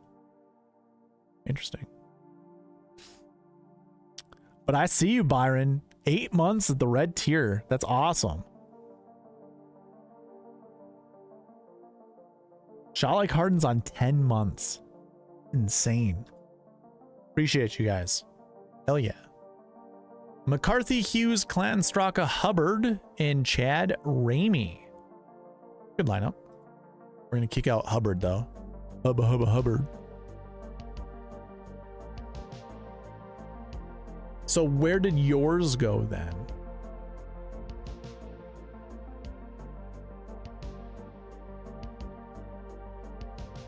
I don't know what that pertains to. I'm trying to think what I just said. So where did yours go then?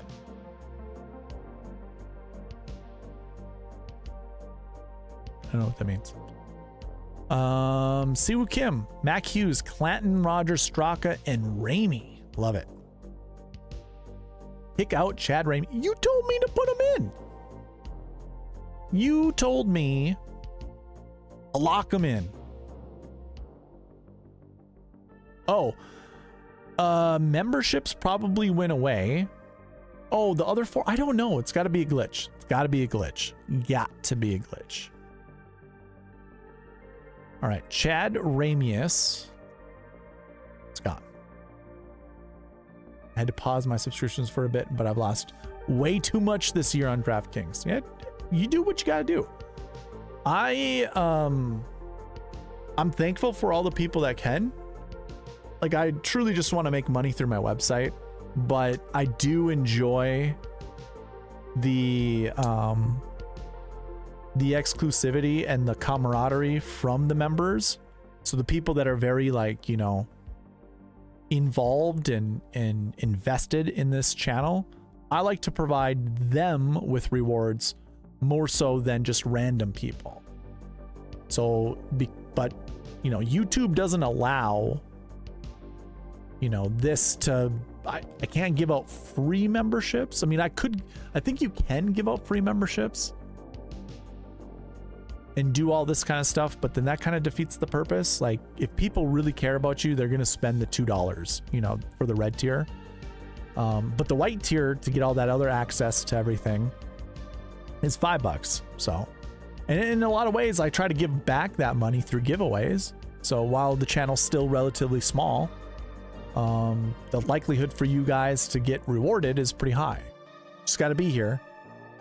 And in fact, let's do roll call number 2. Just say, I'm here. That's all you got to do for roll call number 2. Say, I'm here, and we'll add you in there. Gotta make sure that... Was there only 2 people from earlier? It said, let's hit the sweet spot. I think that's it. Can't say it now, though. Yeah, just 2 people. Just say, I'm here. And you'll get roll call number 2.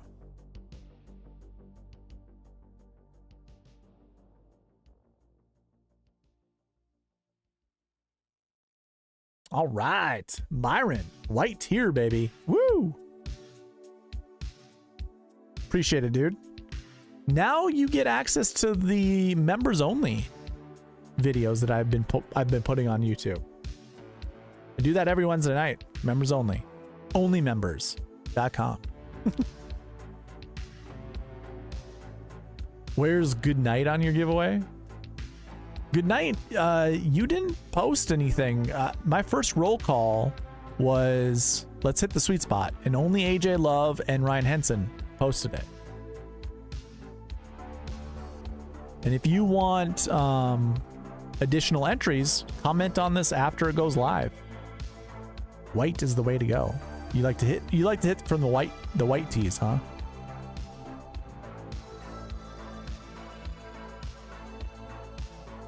I am here, AJ Love says.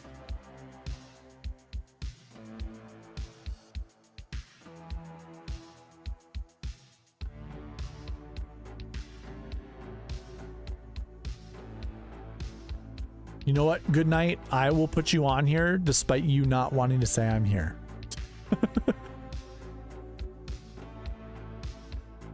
The rules were very, very simple. Just say I'm here, and you get an entry into the roll call. Roll call. Just say I am here, or I'm here. All right. So these will go into tomorrow's giveaway. Tomorrow, again, I'm streaming tomorrow. So that's a community giveaway, and I'm going to open up, and we're going to do the last giveaway of the season, last giveaway of the year. And then we start up in 2025 with the century, and it goes from there. There we go. I am here. All right, we'll build a couple more lineups. I mean, I've only built 3 for good night, so we'll continue. He wants Ramey out, and Ramey is definitely getting the boot now. Did we save this one though with Jacob Bridgman? We did not. Good lineup. I had to check on my sub level. Been white for a while. Oh, you want to see? Oh, you want to know how long? I got you. I'm sorry. 5 months. 5 months you've been a member. But you are current level is white tier, and you rejoined 2 months ago. I get some information, not a lot, but I get some.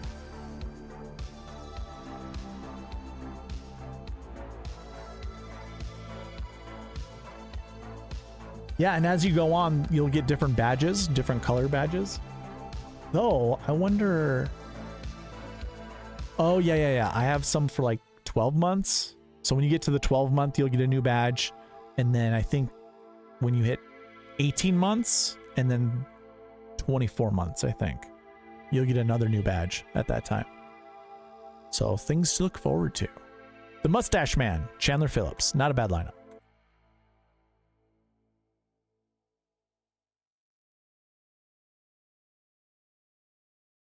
The Assassin, Rio.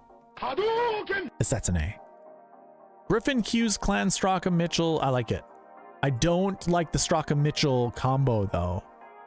Now this is like one of 2 things. Either the optimizer is trying to speak to us and say you want these 2 guys in your lineups, or the optimizer is drunk and we need to not listen to it.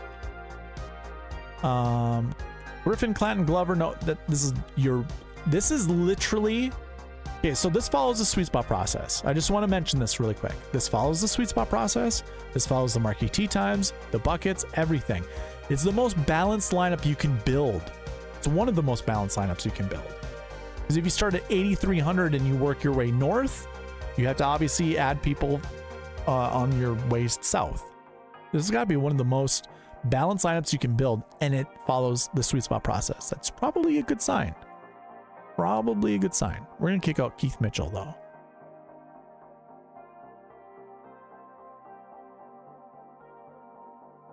I forgot about that, but I'm glad to know that. I'm glad you reminded me of helping you win 2,000 back in April. I don't remember who mentioned it, but they said that I should do like a testimonial as to the people who've won money following the SweetSpot process or just listening to the channel, which I think is a good idea. I've not always thinking about those kind of things. So I might reach out to you some point down the road and just see if I can get you permission to do that. Griffin, Hughes, Clanton, Glover, Straka, Kazire. That's a good lineup. You know what? I'm building one more lineup. I want to be fair. Never mind. I was going to say I want to build one more lineup to end it on 69. We'll continue going. McNeely, Hughes, Clanton, Novak, Straka, Taylor Moore. Another balanced lineup. We're building all the balanced lineups right now. Siwoo Kim and Luke List. Poston, Griffin, Clanton, Straka, Hadwin, and KH Lee. Yeah, that one's fine. Okay. Poston, Griffin, Clanton, Straka, Berger, KH Lee. You know what? If I'm going to have a Berger lineup, I kind of want to not have it with KH Lee. I have got bad juju with those two guys together. They've been in some of my lineups.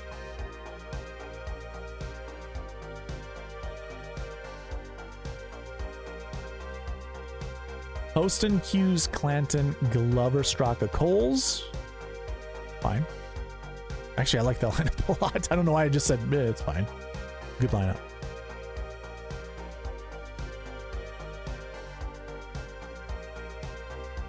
Poston, Hughes, Clanton, Novak, Straka, Brendan Todd. Hell yeah. Hell yeah, brother. Oh my God. Why haven't I been... I've been so lazy with this. Oh, yeah, it doesn't matter. Nothing matters, no. I think that your time is done, and I think that the spotlight should go on top of me. Yeah. You know that I'm the cream of the crop. I'm also trying to pay off all my debt and something into the new year debt-free. Hey, dude, I understand. I mean, like the last 3 years, I moved to an isolated town to save money. So I hear you 100%. I get it. Siwoo, Mac, Hughes, Clanton, Novak, Straka, David Skins. Like I said, David Skins, do not mind David Skins. You guys have any ideas for new emojis that I should be putting into the chat? What kind of emojis should I create? And would you like me to create one on stream right now? Should we create some on stream tomorrow? Griffin, English, Clanton, Novak, Straka, Nico, Echeverria. This is a sexy lineup, and it's going to get the sexy treatment. Never seen you looking so lovely as you did tonight.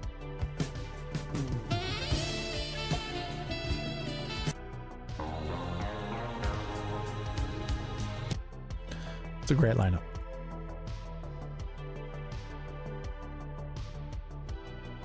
McCarthy, Hughes, Clanton, Novak, Straka, Davis, Riley.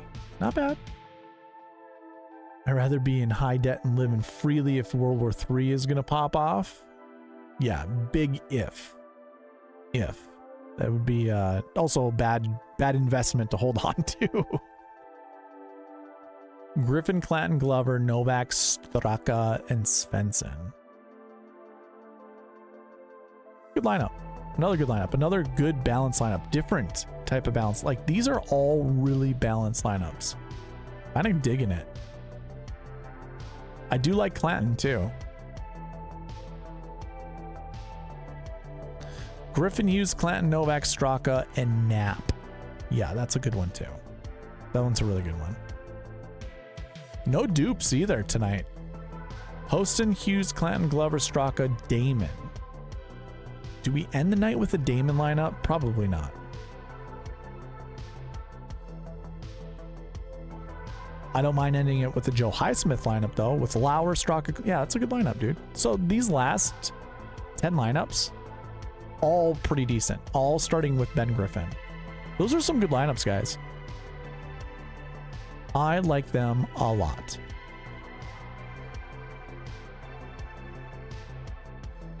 All right, so I will open it up to chat. I'm also going to provide, man, we had no Ludwig lineups, none. I like Ludwig. I can't put Ludwig and Matt McCarty together. That sucks. What have I learned tonight? It's kind of the motto I'm going with. Yeah, a lot of the names I like. I like Clanton. I like McCarty. I like McCarty a lot. Okay, so I want to build one with Putnam. I think Putnam is a perfect bounce back.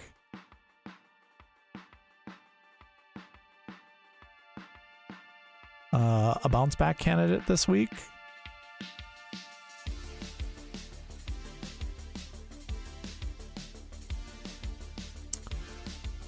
I like Mac Hughes. I kind of want to do 10-9-8-7, and I want Putnam to be there. So what was my 9K golfer that I was kind of looking at? Could do Power, could do McNeely. Got no issue with any of those guys.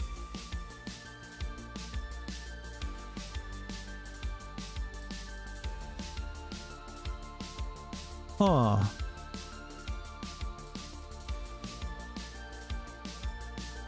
Let's do McNeely. Let's pretend this is McNeely's. It's not like I'm sold on this, but let's just pretend.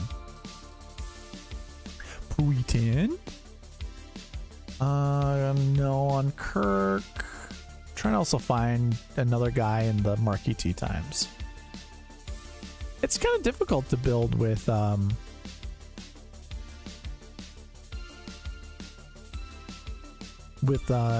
Oberg. Let's take a look at this. I want to see what this does.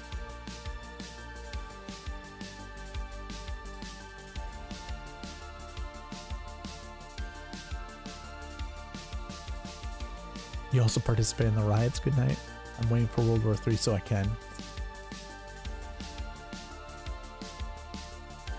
Dare to be dead broke again. I know. It's not great.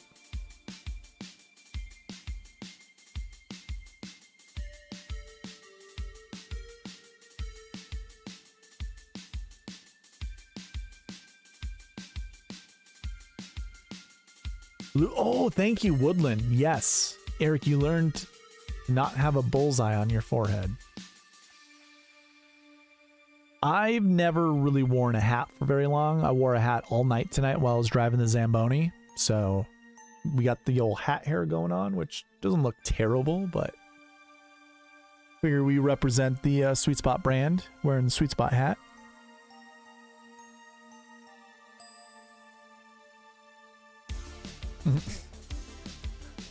Okay, yeah, the Woodland call is good. I like that. Well, I want to do, let's do Putnam, and I'll add Gary Woodland. Actually, maybe not. We'll add Gary Woodland and see. I didn't even see Michael Thorbjornson's in here. Probably wouldn't go to him anyways, but let's see what this looks like. Vince Whaley. And Hubbard, nah, we ain't doing Hubbard, but Mackenzie Hughes joined the fray, and I didn't even have to select him to be in there. Just did. That Zamboni scene is epic. Have you seen Deadpool? Yes. I'm riding the Zamboni in my hometown arena. Fun story, I started riding a Zamboni probably 10 years ago, maybe a little bit longer. And the reason I did was because I had two guys, probably my age now, back then. No, they were in their 40s. One guy was my age and one guy was in their 40s. And my age now. So he was like 37, 36, 37, something around there. And the other guy was in his 40s. And I'd give him shit every time that they drove. I'm like, oh, you're being extra careful, are you? And they're like, what are you talking about? I'm like, you're overlapping each time that you go around. Like, you're overlapping by 3 feet. You just want to make sure you get all the, make sure you don't leave any skips. And they're like, well, it's not as easy as it looks. And I said, I bet it's as easy as it looks. And so I was challenging them until one of the guys goes, "How about you just jump on? Let's see what you're made of." So it was like the last resurface of the night. It's after everyone left. And I get on, and I drive, and I'm overlapping a little bit because one thing you don't know. So when you drive down one side, you can just peek over like this and see the line of unshaved ice versus shaved ice, and you can see how it connects, or like where your conditioner is, and you want your conditioner to be to the edge of that, if not overlapping, so the water and the scraping is all happening. So you can get that, but when you turn to go the other way and you got to look in front of the Zamboni, it's long so you can't see in front of it. Our arena has a piece of tape where that line is, because then the conditioner on your right side needs to hit that stripe. So I ended up just doing that, or I was overlapping, and then they're like, "Hey, that's not bad for your first try. Like, obviously you didn't do what you thought you were going to be able to do, but it's not bad. You want to try it again tomorrow?" So I did, and again and again and again. And then the arena manager found out that I was driving the Zamboni and was like, "Well, is he any good?" And the guys that were supervising me were like, "Yeah, he's almost, I think he might be better than us," because I'm a very analytical person always. So I was using my analytical brain to figure out the most efficient way to do the ice in the least amount of times possible, like passes possible, because the least amount of times that you make a pass means more time for the people to get on the ice, the kids, the students, whatever, to get on the ice, and more time for you to prep and more time for you to do other things. So it was definitely one of those things that I pushed myself to do, and I pushed everyone else to do. And then I moved down to St. Cloud, Minnesota, and I did it there as well. And I taught all of those guys how to do it more efficient as well, because everybody was also overlapping, which if you go to an NHL game, they all overlap. There's two Zambonis that usually drive, and one guy will go down and he's overlapping by probably like this much, maybe a little bit more. And then the guy that comes behind him is also overlapping this much right behind him. So it's just one of those things that, you know, the NHL's not going to screw up. They're not going to leave skips. Like, that's very unprofessional. And what a skip is, I'm sure most of you guys know, is it's unshaved ice between two passes of shaved ice. Darbo Oppenheimer, or Darb Oppenheimer. Yeah, that's me. This is a great lineup. Hughes, Oberg, Straka. Oh, Straka Mitchell. That Straka Mitchell combination. It strikes again. I don't like it.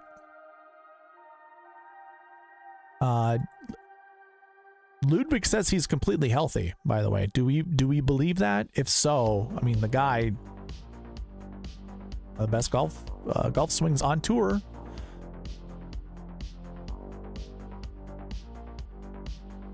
I don't want Kashmir Keith.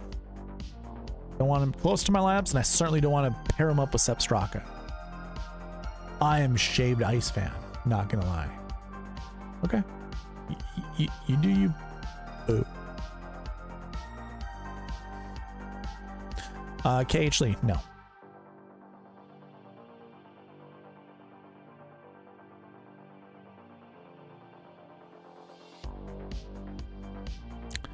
Probably a no on Taylor Moore. I'm probably gonna have to say no to Mackenzie Hughes, just so the optimizer selects something else.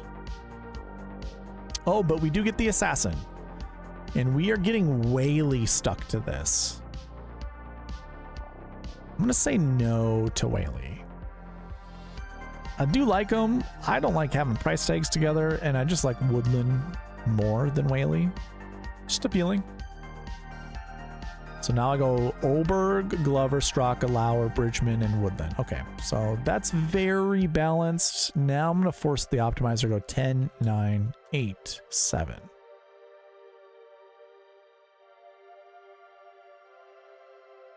Karl Yuan. That's going to be a no for me. You keep going back to him. I like going back to him where it makes sense. Like I went back to him during the AT&T Byron Nelson, I want to say. I think that's the one that he won, where I won like $1,000 off of him. It was nice. McNeely, Rogers, Straka, Woodland, SH. Ooh, that's a close one. That one was close. I might have to try to put Knapp in this. I like that core of McNeely, Rogers, Straka. Do we need a Straka? Friends don't let friends draft Peter Milnati. T-Mont. Okay, I'll save that one. I'm not, obviously, if you've been here before, you know I don't like Taylor Montgomery, but I'll do it. I'll do it this time. Straka just keeps showing up. Is that because I gave him a boost? He's actually just that good of a value, huh? Not gonna do Ben Taylor. Or Roger Sloan. You know what I'm gonna do? We're gonna put Jake Knapp in this.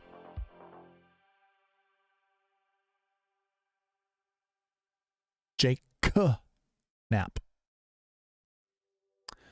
And it breaks. So Straka, I feel like, has to be in this lineup with Woodland and Oberg. I'm gonna have to really start building some Oberg lineups to see what will work. Yeah, I can't build a lineup without... Oh, I'm so stupid. Oh my god, I forgot to change this out. This is from... And that's how we were building lineups with Good Night, with Byron's little shenanigans. That's why Straka was being selected so much. It's late. It's late. Should probably go to bed sometime soon. Davis Riley. Yeah, see, okay, so yeah, these lineups look a little bit better. Jesus. Good Night, like there were some good lineups we built, but that is all with Byron wanting either Matt McCarty or Sepp Straka, which I don't mind. This lineup here, this works for me. I'm not like I said, Echeverria is one of those that I'm probably going to stay away from, like having too much exposure to him, but I like him.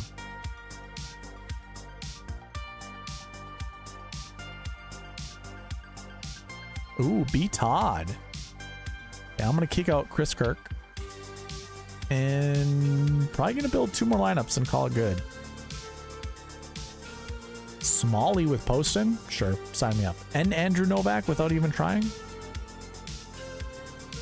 That works for me. I'm going to kick out Smalley, and this will be another Jake Knapp lineup. That's fine. David Skins. Okay. 2 6Ks? Yeah, sign me up. Let me kick out Knapp, though. Let's see what happens. Ooh, the Assassin.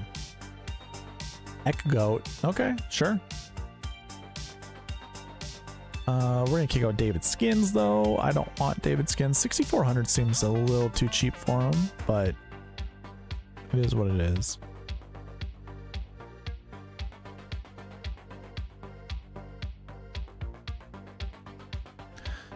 Not gonna do Davis Riley. The Assassin keeps showing up too. I'm gonna say if I see Assassin one more time, I'm gonna kick him out.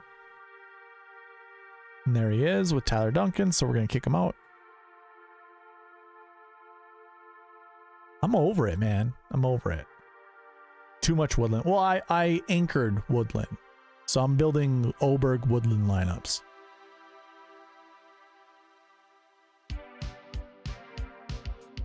The Mustache Man.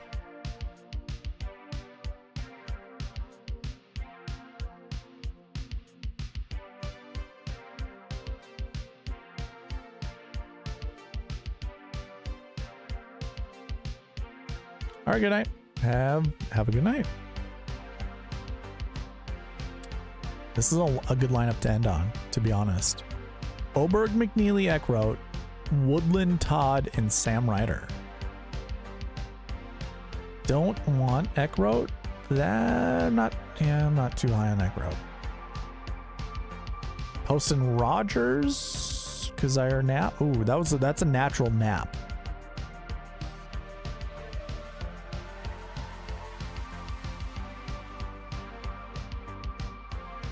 Now that I know that, here, let's not force it to select a 10-9-8.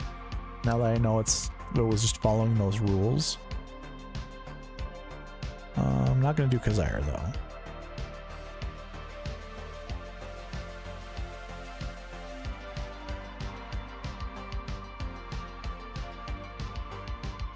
Luke List. Very like a similar type of game as Gary Woodland, but I'm not going to do that. No, thank you. Bridgman, Lauer, Straka, Glove. Okay, so that's very balanced. It's fine. I do like the whole 10-9-8-7-7-6 though. Let's just do 10 with 1-9. Let's see what happens.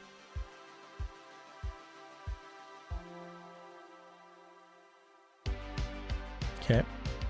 10-9-7-7-7-6. Straka and Bridgman. I'm not that huge of a fan of Bridgman. And I just want one of these lamps just to sing. This is pretty close. I don't mind that one. Oh, I have a duplicate. I didn't even see that.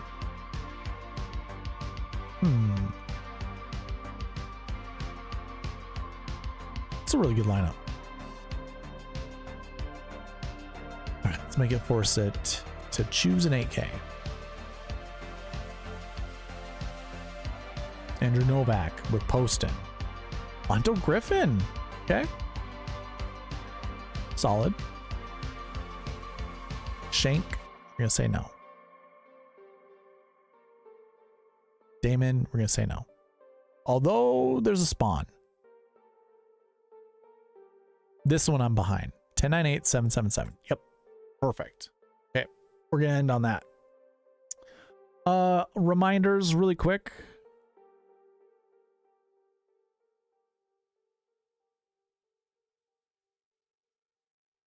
I'm doing this giveaway tomorrow. I'm going to do a weekly giveaway and the monthly giveaway tomorrow. So when this goes on replay, just come back in, leave a comment, and you'll get an additional entry. Also, we have a $1,000 SweetSpotDFS.com giveaway. Create an account.